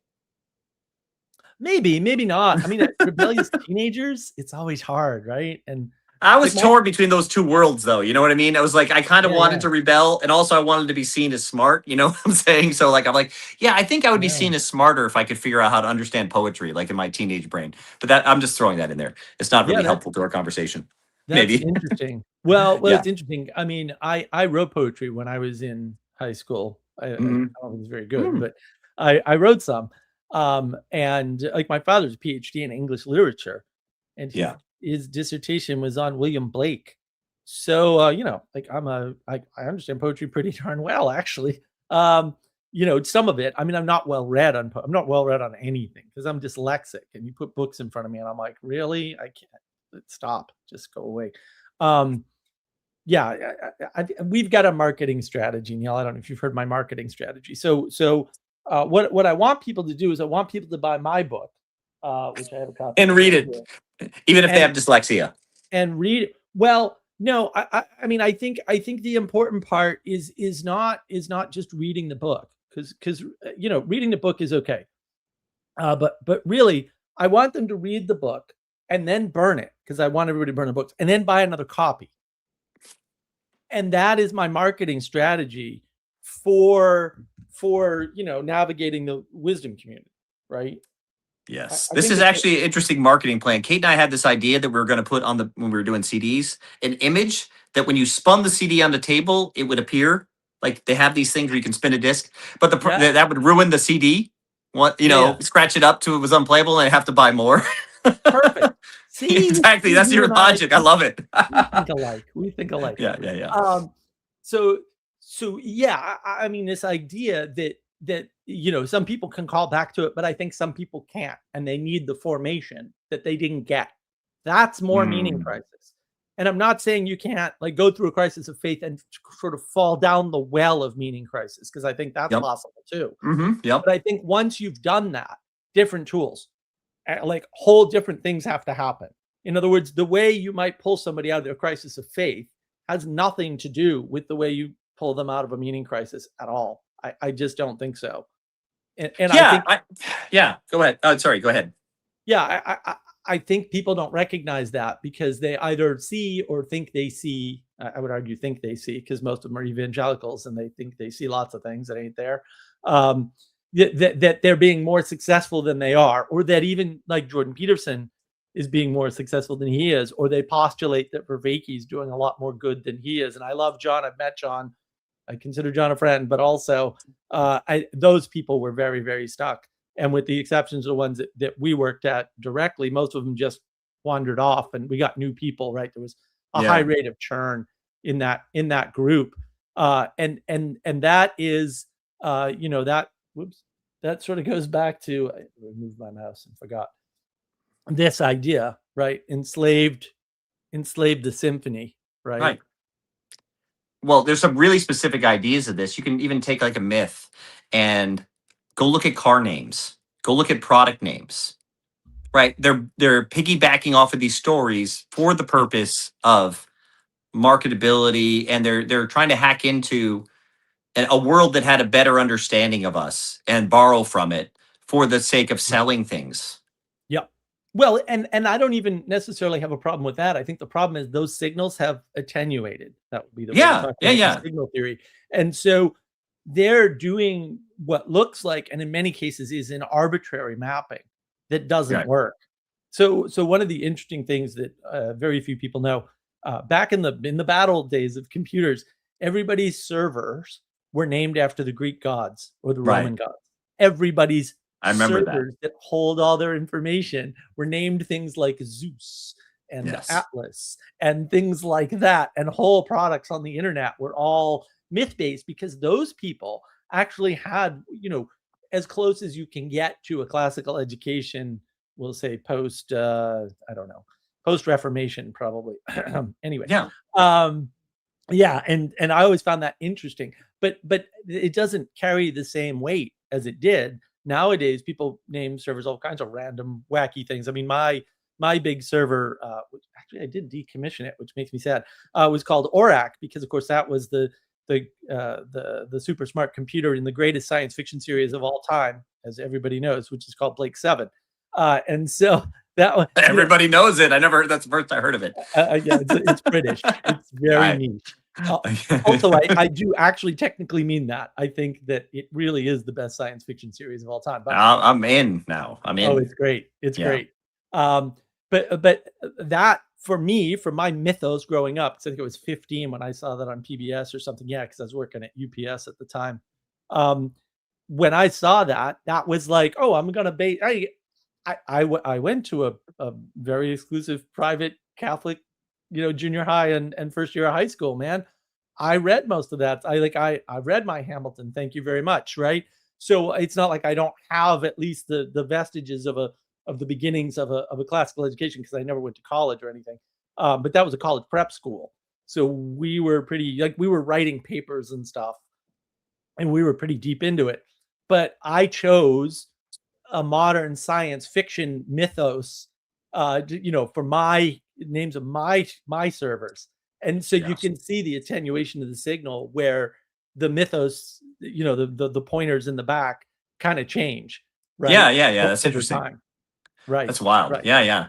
That's really and wild. we are caught in that because of the mimicry. And the mimicry, that's my next dragon to slay, is more explanation of how you're trapped in the mimicry. And it really explains a lot of things once you get there. But people don't understand how much of their actions are just this impulsive copying, that they didn't actually think it through. Right. And then they hear Gerard, who is actually not the good guy at all, by the way. And they know he's got a kernel of truth there, and they grab onto that, and he's actually not close enough. He's not close enough. But also breaking the pattern, like on just a very practical level, is very uncomfortable to do around people that are involved in the other pattern. So it's a constant swimming against stream the person has to do to reclaim these things. Yeah. Yeah, and I think that's the nice part about this section, right? Again, it's that callback, and that so into awe, right? It's almost like you lose access to awe itself. The numinous.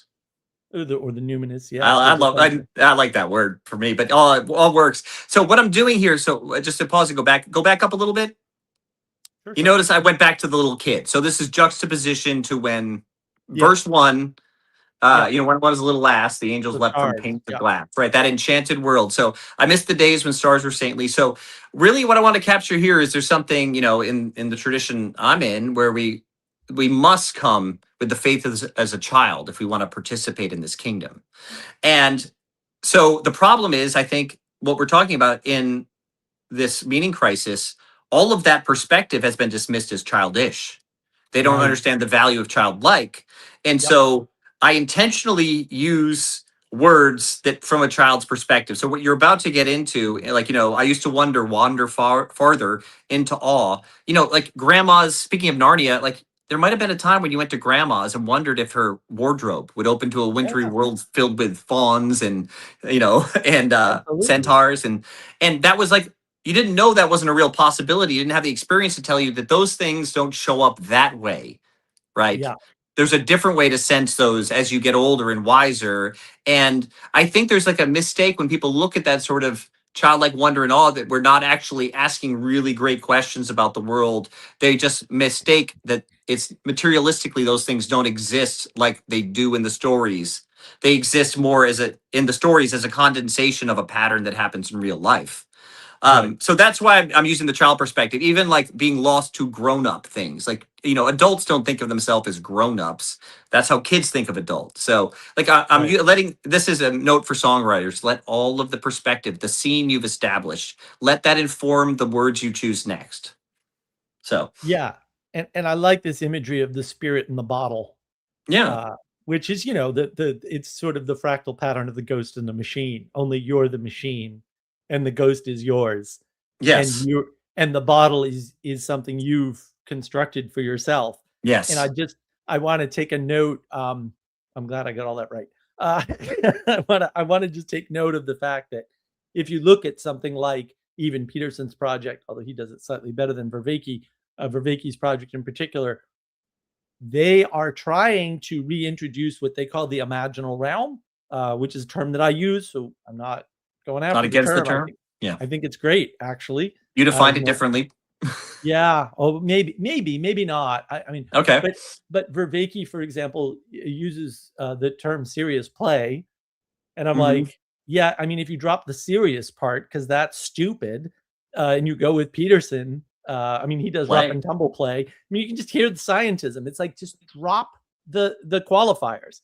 It's just play, and and if you knew that knowledge was participation, you would understand that all play is learning. And it's not dumb. It's not stupid to learn through play. And Well, it's really dumb to sit a kid at a desk and say you can't learn through play right now at all. you have to. I want to address this real quick, Neil. Sorry, I Thank was you. going to address earlier. I will. Can we just? I want to finish this, and then we'll definitely get to that. I do appreciate it, but Thanks for hanging around, Gomez, though. Thank you. yeah, well, I do need to finish this though because otherwise the consistency will be off, and Okay. both of us will go off on tangents, and that would be bad. You know us. Yeah, You're like describing me to myself every time you talk about yourself. It's really weird, Mark. Well, New England is a thing, and Yeah. it shaped us. Well, the thing is, if I only hung around with people like you, I would assume my perspective was ubiquitous, which is Yeah, funny, which is part of the problem we're talking about here, in a sense, if everybody thinks this perspective is ubiquitous, because it is ubiquitous, but it doesn't mean it's true. But go on. right. Oh, Yeah. video game. Yeah, well, we talk about life is video game reality. I'll have more videos on that. I have videos on that, Gomez. You might like the channel. I'm just saying. Yeah. So this idea of ghost and being lost and bottle and yeah, it's just excellent, man. Well, so when I make the turn here to oh that bottle, oh that bottle, oh that bottle, it just gets really dumb. It's like you can't stop thinking about the bottle, right? So I'll give you a parallel example. I'm a teenage boy growing up. I don't have a lot of guidance in love and how to form love, but there's a part of me like I really want to find the girl. You know what I mean? It's like there's a part of me I really want to find the girl. I want to have that family, a really wholesome image, but you have a world around you, and you're like, but also I want to have fun, right? And so you think of the girl dichotomously as like as something to provide a certain level of fun for you, and also that she could be the one. And so there's this sense where it's like my first impulse is what I really was really me. My second one was a distraction coming from my own self that I didn't know how to deal with, and I had no skill to deal with. And so this is what happens to the person here. Oh, that bottle, it keeps that those animal skins just keep and they don't know how to redirect that energy into something constructive or to where it actually belonged. Yeah, no, I was worse. I couldn't engage. Yeah. So yeah. Oh yeah. Concert tickets. Pretty girl. Couldn't do it. Couldn't do it, Neil. Couldn't do it. I'm feeling of that scene in Fast Times at Ridgemont High. Blonde, blue-eyed. You would think, because that's my Achilles heel, like blue-eyed blondes, and like the world vanishes. So women are terrifying. They're just they are. But man, when Peterson said that, I was just like, oh, their rejection means we don't think there should be any more of you in the world. It's like what it means to men. You know, mean anything else? Like what? But listen, girls kind of have to be tough with us because we can be unrelenting too. So I kind of men suck. Are you kidding? Have you met men? Oh, awful creatures. We're awesome too. We're both genders. We have our ups and downs. We need each other. It's not a zero-sum game of taking the other one down. You have to lift both up. Well, that's what they do. They lift us up. I mean, you probably can't see my little thing back there behind my shoulder, but that's our little symbol. I'll grab it. Hold on a second. Yeah. Get me in there. I'll put it on the screen for everybody, and hopefully there it is. Hopefully they'll understand it. So yeah, that's Sally Joe, a wonderful artist here at Mark of Wisdom. She did this. It took us 2 years. I'm like, why? This is such an easy. I mean, we didn't. It's horrible. I don't even remember it. Terrible. We laugh about it all the time. Like, why did it take so long to do this one drawing, Sally? Why? This is so easy. I described it perfectly.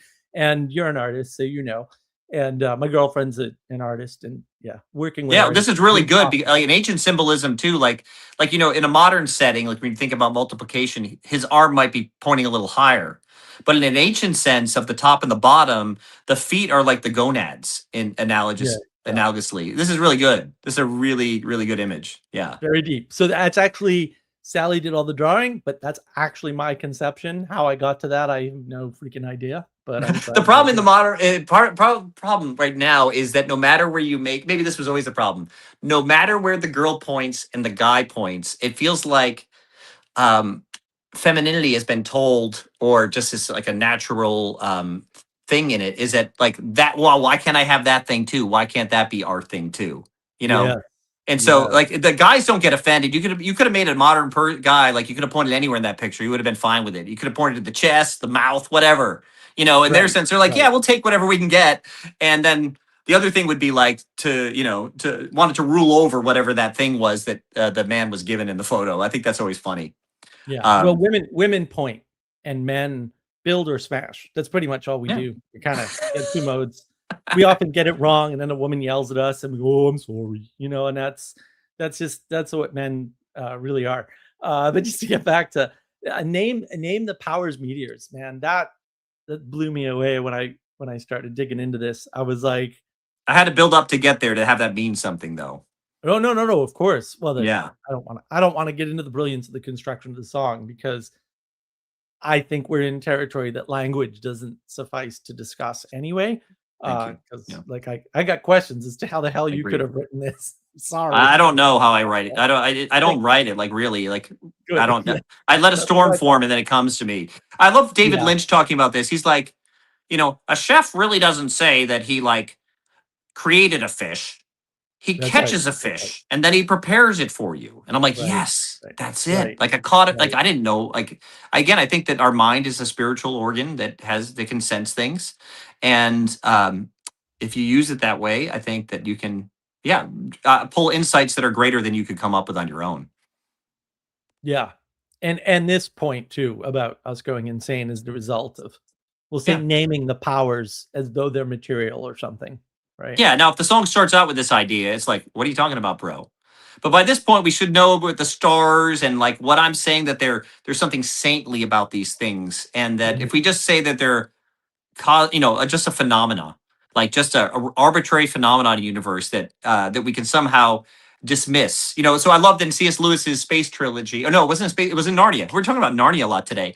But when he says to Eustace, when she meets the personification of a star in the story, like a star that actually has a persona and a beautiful human relatable body, and she's like, well, that's incredible that in Narnia that stars are also this, and in our universe, they're just like these balls of gas, whatever. He's like, well, that's not all they are in your universe either, Eustace. Either. Right. Yeah, either. Right. Right, and that's it. Yeah. Yeah. And So then I we don't kind of know. end that's the end of the ideas anyway. I Yeah. repeat a Okay. couple ideas to bring them back to your memory. Make sure we Good. don't Good. lose them. Yeah. Yeah. No, that yeah. No, this is it was a really good idea too to use we'll say that particular song. Um yeah, and I will as promised. Thank you very much, Gomez, for the super chat. I really appreciate it. Can you talk about the story woven through your songs, The Saints 1 and 2, and what is the perspective of the story in each song? All right, I'll do it quick. Lee. So it comes from our album Dead Horse. So in I think it was 2018 we wrote it. 2019 we started to release songs. The weird thing about Dead Horse was that it was the lens for the problem in the story was that the idea that pandemics would be introduced to the world and would be used to isolate people and make them more comfortable in their own space, and that eventually there would be this lack of real connection that they would try to solve through AI and embodied AI and robotics. So Mm, the mm, notion here is, and it was good. The prediction. The reason I went with um, I went with an acrostic for the saints. Like each of these letters has meaning that I can't recite out of the top of my head right now. So the idea is that AI is going to eventually become a moral guide, because propositional knowledge is the highest knowledge, as you've correctly put, right?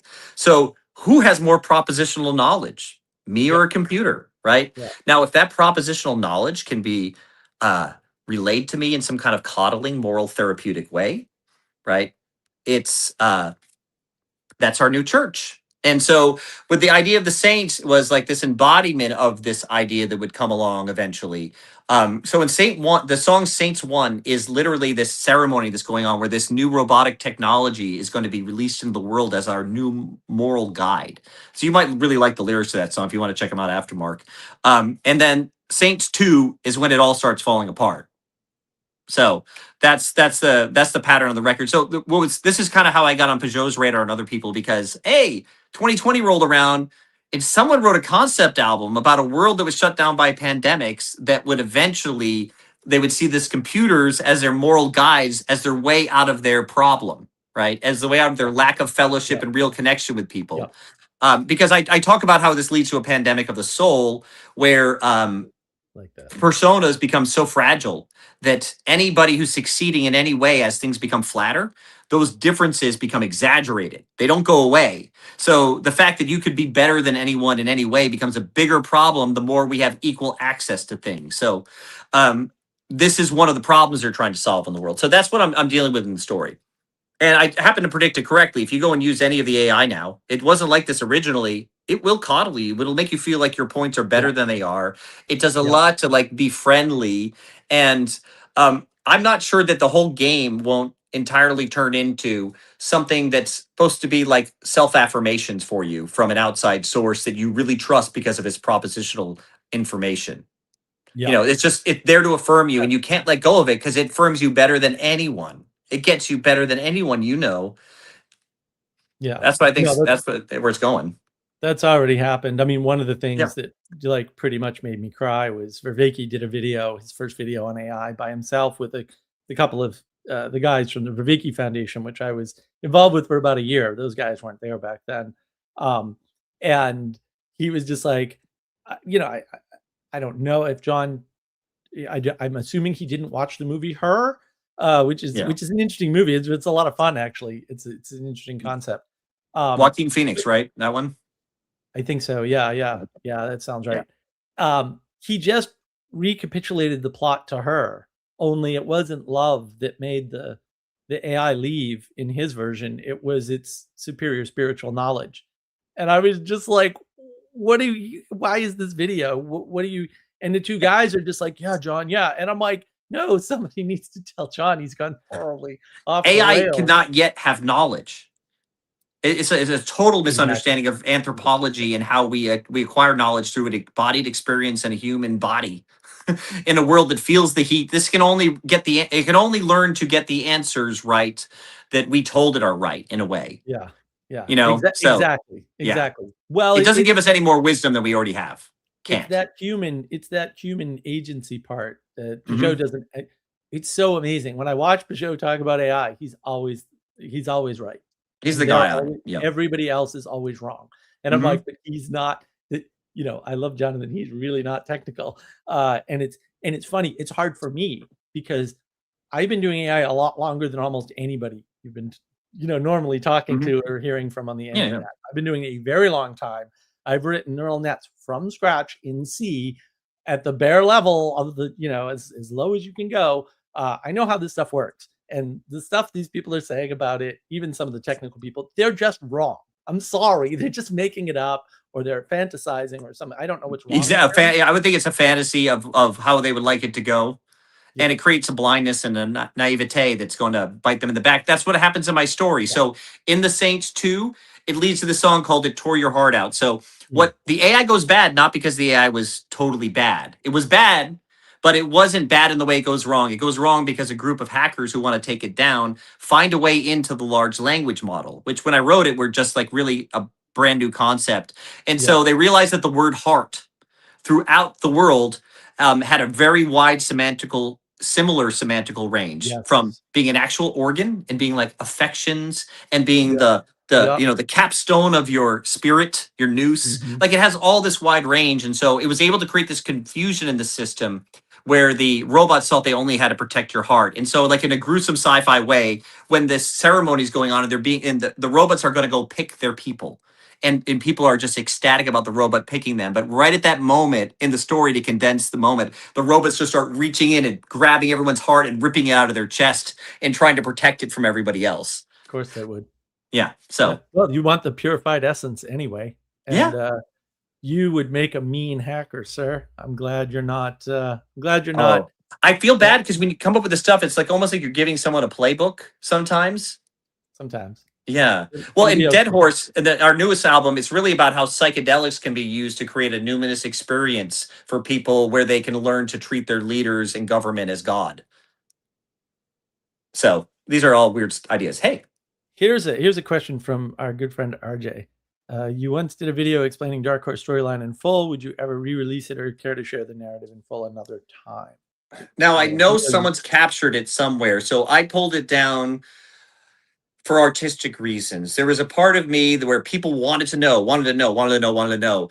And I think that what I loved in my experience with concept records myself was the kind of not knowing and the game of trying to find it. And I felt like even though people were asking, I think they would be happier to not really know it. So I wanted to leave that behind a veil. And so I stopped explaining those things, overly explaining those things and what they meant in the real world. I do a little of that on podcasts. So you can kind of piece it together now. But if you want, you could probably go kick around like the Discord server. I'm not really on there. Someone else runs that. They might have a copy of it there, and or someone in the one of the Facebook groups might have a copy of it that they'll yeah. share because people capture it. They know I change my mind and take stuff down all the time, not because it was controversial or anything like that, just because I'm like, oh, I think I'm robbing them from the experience. An artist changing their mind? No, how could it Foreign happen? world, foreign world, sir. Yeah. Yeah. I changed Well, my mind mid sentence. there's all that. There's always that struggle too, right? Because there's a Mhm. struggle to be known and understood, and then there's the struggle to keep the mystery and allow the journey to happen. And it's Yeah, it's like, hard. That one's hard for me, but I have to let the journey happen. So I'm sorry, but it's out there if you want to find it. We did that for the Raven Locks too. Never did it for Firebird. Queen of the Night has a movie, so that kind of explains it. the people in this world, they are seeing the AI as saints. Oh, Vervaeke was seeing the AI as a superior spiritual being, or Yeah. would become one or something. And I was just horrified the whole time I listened to that video. I was just horrified. I was like, my beautiful teacher that I learned so much from. What happened? What happened? I mean, I met him at Thunder Bay. It was wonderful. I got so Mhm. much out of him. He gave so much to people that I dearly appreciate now, like Sally Joe, my artist. And so like all that is Vervaeke's fault, like directly. Mhm. And to see him like just do this weird stuff, I'm just like, oh no. So Yeah, if yeah. you watch Weinstein's speech at ARC last year too, it was totally unhinged in this direction. But so I'm using that example because I think that's the worst way to think of it. Mhm, I mhm. think it's absolutely this is a fetch tool. Like I just use it as a fetch tool. And for me, because I have like a standard, because I'm involved in the creation of art, I don't want it to influence this. I don't want to lose my own Yeah, voice to the voice of yeah. billions, right? Whether my own voice is good or not, it, That's it the appeals to bottle. some people. And so if I start using those things, it's like, I don't know what this going to happen with it. And then also people are going to question you. There's already been this problem. Like I kind of learned to play. My goal as a teenager was to be a virtuoso. Mhm. And so I learned to play all these things. So when I play my guitar, it lands where I want it to when I'm recording. I don't have to spend a lot of time going back in and because everybody fixes their things rhythmically and makes them in tune. So the problem that's really discouraging now is that like you can doodle. You make a record like a real way and nobody can tell the difference and it's all lost that like no a real person played that. And Yeah. and we don't tour because we really can't. We chose family over touring. I'm not going to do that to my kids like the bad guy in the movie who's like so we bit the bullet and we're like we're a studio band. But at the same time it's like nobody knows we can really do these things unless you like and we're not really going to go out and do it much more anyway as far as playing live. So but anyway with the Vervaeke thing and the Saints thing or talking about that in our story, yeah, I think that's the exact wrong way to think of it because it doesn't really it's just repeating back answers from who? The collective Right. consciousness of That's mankind. right. Like, oh, like it's like, hey, guess what's the most popular restaurant of all time? McDonald's. Like Mm. served like a trillion people now. Right. If we're gonna go Oh, by these metrics and we're gonna use like numbers, yeah. as our Yeah. source for ideas, it's like, well, we can't We can't introduce new things because as a human being, I react to things. Like what I'm saying is the reason I wrote this story because there's these emerging problems. There's AI is like hints of it, right? And people like the Apple CEO are talking about how it's going to be like our moral guide. Like it's like the identical Yeah. thing I've come up Yeah. with. And then all of this stuff Yeah. coming out afterwards just reconfirmed that I got that its potential future use correctly. Um, Yeah. so when I'm dreaming about these things, I'm dreaming also about a world where everybody's getting so fragile. They're like you can't say anything anymore. This is what one of the things that Jordan Peterson rescued us from. Like, oh, there's all these content creators that he showed how to, and thinkers, how to address this problem to the public in a way where you Yeah. just don't get bashed Yeah. and canceled. Like, Yeah. amazing resistance to being canceled for the type of stuff he was doing. Now we've taken all of that for granted, and we kind of only remember the stuff he got wrong now that he's not part of the picture. But that was a wonderful gift he gave us, and as being like the tip of the spear for that moment where the Yeah. nicer people in the world who didn't want to argue and didn't want to look bad, we had ceded all the linguistic territory to the wrong people, Yeah. and Yeah. thank God people are taking it back. So yeah, when you get back to the saints and the AI, I think that's a tremendous problem. I think that if you think of that as a moral spiritual guide, that's you've just accepted blinders. Yeah, exactly. Right? Exactly. And I that pattern's everywhere. And It's I happening. think We're gonna have to part deal of with it. part of the problem is, everybody's like using the dialectic. Okay, the dialectic only belongs in academia. Don't expose that to people outside of academia. And also, you can't use academia anymore because you flooded it. I have a video on Right. that too. Yeah. Right. So academia has been destroyed. Yeah. That we're not fixing that. I don't agree with Peterson's Not project. destroyed in the public eye. I still get, I'll meet people all the Yeah. time who are like still under this model that like you have to go to like this certain type of school and go to the certain type of college for anything if you want to be taken seriously as an adult. And that's Right. more examples of like, oh no, you want me to spend my money and time on things that aren't going to ever achieve what I want just to match some kind of criteria that will make me be seen a Right. certain way in the world. That's a terrible idea. But that sort of lifts up, and actually, this is the problem that Luther ran into. Actually, the spark of the Reformation is actually this problem, exposing the academic dialectic to the people. That was Luther didn't make that mistake. He Yeah. just contributed to it. Other people used him as a pawn. The poor guy. Also, still not a fan, but Yeah. definitely a pawn. And what ends up happening when you do that is that people lose sight of the fact that, and Plato already went through this, and actually Pythagoras before him, it's three guys. It's always three. There's no two nothing. That ain't Yeah. there. That's imagine. So what A happens? cord of three strands is not easily broken, it says in Proverbs. Oh, I didn't know that. There we Yeah. go. I haven't read that book. It's hard to remember. Like It's single got title, little no short author. sentences. How You do just read it and remember- think about it. How do you remember a book that has no author and like a one-word title? I can't. Inconceivable. Anyway, so that idea, when you understand that there's three things and not two, now all of a sudden you see, oh, when you count things, when you say, all right, well, what's the best restaurant? Well, we need a measure, right? But all measure is in the neutral space. Measure is neutral. It's not good or bad. It's Right. No morality to measure strictly in. neutral. Yes. It's Yeah. 100% neutral. When people, a lot of people do this, it really annoys me. Unfortunately, I think Peugeot occasionally does this and drives me nuts. They say, I'm not a dualist, but, and then they list exactly two things. And I'm like, all right, well, the thing is, that's a contradiction. You can't list two things, and telling me you're not a dualist ahead of time doesn't fix that. You still a dual means two, guys. It's not a magic trick. Language works. And they automatically put people in this frame, and then they want to fight over my dualism versus your dualism because it's easy thinking. It's easy thinking, right? It's really hard when you have three things that you have to contrast. But proper contrast only comes through three things. If you Because you're talking about pattern at that point. You moved on. Like it's kind of like Ian McGilchrist. Like it just is just a simple writing technique. If you're going to write, like, let's say a little fable or something like that.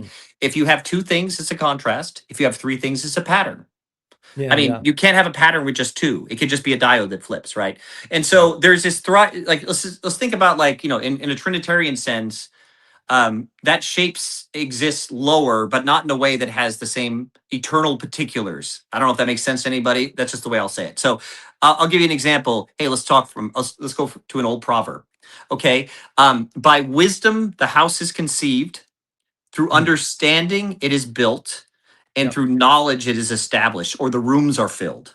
is what it Mm, says. So this is really important when it comes to understanding knowledge, because we think that just the first step of conceiving something propositionally, is maybe, knowledge. Yeah. right, is knowledge. But then there's the embodiment of the thing. So we exist in these three ways.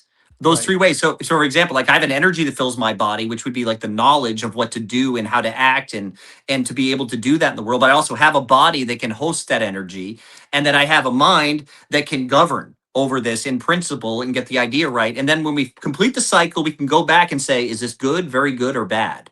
Right. Because we actually have enough information to draw a conclusion like that at that point. Before that, it's just a concept. So I'll give you a quick analogy. Okay, hey Mark, we're gonna start a coffee shop, you and I. Okay. So like we talk about the concept and we sit down, we have a meeting, we're like, oh my gosh, this is gonna be awesome. I could see this working based upon my model of the world. Yep. We go and we're like, we know we need a specific type of space and building with a certain number of things in it. And so we Yep. go and find that Yep. space. And then finally we open the restaurant and we're gonna energetically serve coffee to people, and we're gonna have it'll come alive. The life will enter Yeah. that thing, right? Okay. So someone comes into our space and it turns out to be a rugby team after practice, and they immediately begin to play rugby in our space, right? Right. That Right. that shows they do not have knowledge. That's right. Right. That's where knowledge exists at that point. When all of these things can be seen, and then once they're exercised, you can the proper exercising of those things is proof of knowledge. That's right. That's right. Okay. And also the way you obtain it at the Yeah. same time. Bingo. Yeah. Bingo. Yeah. Because if you do something wrong in a lecture, you get corrected. Yeah. And so your incorrect participation leads to your correct participation. It's And just a that is diet. formation. Yeah. And that Mhm. is the piece I think that we've been missing for so long. I was not properly formed as a child. I happen to have some really fortunate. All of us. Yeah, well, maybe not all of us. I mean, some Not the way you were, maybe. Yeah, well, no one in the way I was. I have Yeah. some really, interesting thing. Also, yeah, couldn't ask the girl to the concert. Biggest concert of the year. In Tough, fact. man. It's tough. Terrible, terrible creatures. They're horrible. Terrifying. Just avoid. They're terrifying. Yes, They're can terrifying. confirm. Terrifying. So They're good for us, yeah, though. we just have a society that has been improperly formed and at too high a rate, or too big a percentage or something. Oh, yeah. And that's It's accelerating. Yeah, yeah. Oh, yeah. Oh, yeah. It's accelerating big time. And we need to get back to the business of formation. But that requires leadership and planning and processes and procedures and all these things that we now call tyrannical. And Mm. until we get around the no, that's not what a tyranny is, guys. Like, I'll show you a tyranny. You want to see a tyranny? like when you were young, right? Oh, I'll give you something to cry about. That you can cry about that. Yeah. Well, oh, you're bored? I'll give you something to do. Now you can rake the Exactly. yard. Yeah. That's how I grew up. I mean, Oh, well, yeah. I'm sorry, but man, that sort of stuff saved me. I wasn't the only thing that saved me. That saved me from a lot of bad stuff. I can totally see it. Mhm. And some of it I saw back then. I'm like, oh, I see why. I see why. Yeah. You get glimpses of it. I was a particularly precocious child, unfortunately. I could guess that. Also fortunately, but also unfortunately. And yeah, it created all kinds of freaking problems, obviously. But as it does, right? You're always the target of bullies, and yeah, there's all kinds of bad things. But we don't have anybody stepping up in the leadership role to address what I refer to, which I think is the core of the problem, or the best description of the problem, which is the intimacy crisis.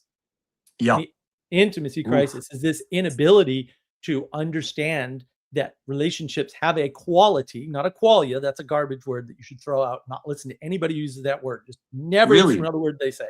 Qualia is a terrible. It's a scientization of an intuition. Yeah, measurement. It speaks. Yeah, it speaks to measurements, and we don't really experience the world by counting. Not even necessarily. It's a magic trick. They want you to think they can science quality. And if there's one thing that I know in this world, you cannot use any of the tools of science on quality or intuition or relationship. You can't do it. You can destroy those things by dissecting them and turning them into scientific pieces, much like removing psychology, as we discussed in the beginning. For them, psychology was about the soul, right? Now, yeah, of course, right. Of the soul, just as consciousness is some undefined, and I would argue completely undefinable. Don't be tricked by that word. That's a Cudworth word. He's a little snake, that guy. Mid 1500s. He introduces all kinds of crappy words into the vocabulary that are now, quote, secular, right? that is an undefinable term, because you have tried to carve up the soul in some way that you can science it. And that is never going to work. It's a flat no. This is a hard, invalid way to do thinking about the world. And Plato knew this too. I don't Yeah, I'm so glad you're saying this, because I only use that word because people know what the word means. When the way I think of it means it would be too nebulous, where I think about I'm alive. Exactly. I'm alive. Well, and to be fair, like, you have to use those terms, but you have to qualify them immediately and say, that's a good point. It's a great point. The essence of the thing ever. This cannot capture the Platonic form. This, however you want to do it, right? This cannot capture this. This is only a piece of something that doesn't have pieces, because it's a whole. Your soul is a whole in and of itself. And I thought from our early discussion, because again, when you first said anthropology, I was like, you can't talk to me about it. That's insane. Like, what are you thinking? Like, have you never seen my channel, man? Not in a science way, no. And then it turns out, no, this is perfect, right? Because what they're doing is they're scientizing these things, and the way to get out of that is to stop using science, which is a dissection. Period. That's how it starts. That's how it has to start. All quantities, not qualities. And it uses logic, reason, and rationality and inference, but you can't build a whole from that. You can build a unity. That you can do. But a unity and a whole is not the same thing, because a unity is a coming together of parts, but the whole is greater than the sum of its parts. That's the intimacy crisis, is not understanding that a unity is not a whole, and a whole is greater than the sum of its parts. If you don't understand that, and let's be fair, almost no one does. So I want to be fair. This is a big problem. Then you're stuck in the intimacy crisis, and you will never be able to fix this problem sufficiently. You might get a long way there, but you're in that paradox where, you measure, if you can only go halfway to the wall all the time, you never get to the wall. Yeah. Also, just so that people understand this, because people do not understand this, that whole paradox was for children. It was to teach children actual children in ancient Greece, that basically science can't explain the world. That's how we would, right? That's how we would say it now. That's not how they said it then. They weren't stupid, but we are. And so we have to say it that way. Those are the words that we use. And I totally support your thesis on this, by the way. This is great. I'm actually learning like some things about how to discuss this, because I don't try to be as rigorously precise with my language, and you're doing a wonderful job here. Thank you. So if there's another super chat, I'm sorry. I have to pick up kids in a little while, and I have to run an errand before that. So I'm kind of running out of time. Yeah, I know we're way out of time. But that's such a good ending point for me. I don't know about for the audience, but like what you just said was like, oh yeah, I got some good takeaways from this conversation. This was really helpful. We got to do this again sometime. Yeah, absolutely. Anytime you have time, I will probably make time, because this is my favorite conversation I've ever had on the subject on a podcast. So that was really wonderful. Yeah. Yeah. I want to do more. I want to get more of this message out. And I just want to, before you go, while you're still here, because I don't want to say it while you're gone. This is what I do on the channel. Like, I'm fixing the language. I'm doing other things too. There's the history stuff, but because I'm trying to fix history at the same time, because why not? Why not fix everything all at once? I'm trying to fix the language. I'm trying to show people the models for understanding the real nature of the problem in the most secular way. So if you're coming here looking for the word spirit and the Christian terminology for these things, it's not here, and it's not going to be here on purpose. And I will defend that decision in private anytime on the Discord server, Mark of Wisdom. But Neil, thank you so much for your time. This is probably my favorite conversation on the channel too, actually. Oh, really? Oh, that's awesome. Well, take that, Mathieu Peugeot. Matthew. Yeah. Well, no, even better than Mathieu. I mean, I love the Mathieu conversation, but this I love him more too. accessible, I think, than his stuff. So thank you so much. I super appreciate it, man. Yeah, good. I'm going to share this out everywhere. I really want people to hear this, so I'm going to go drop it in all my little secret places for my people. So please, excellent. That would be great. Okay. Yeah, we could use more subs, and I'm being shadow banned. And everybody, I have to say this, like, the band I follow, like the best way to follow me is like Dirt Poor Robins. I have my personal page on X, which is Basil Neil DeGraide. But yeah, that's us on YouTube. You could probably find everything else you'd want to find through there. So if you heard anything that's interesting to you, maybe check us out. That would help us. So check out Enchante, but do it carefully, because once you hear that song, it's an earworm song. I'm just going to tell you, it's a good earworm song. It's the kind you should have, but also Be prepared. Be prepared. Thank you, everybody. Thank you for watching. Thank you so much for your time, Neil. Thank And you. have a great day. Take care of yourself and the people around you. I like that sign off.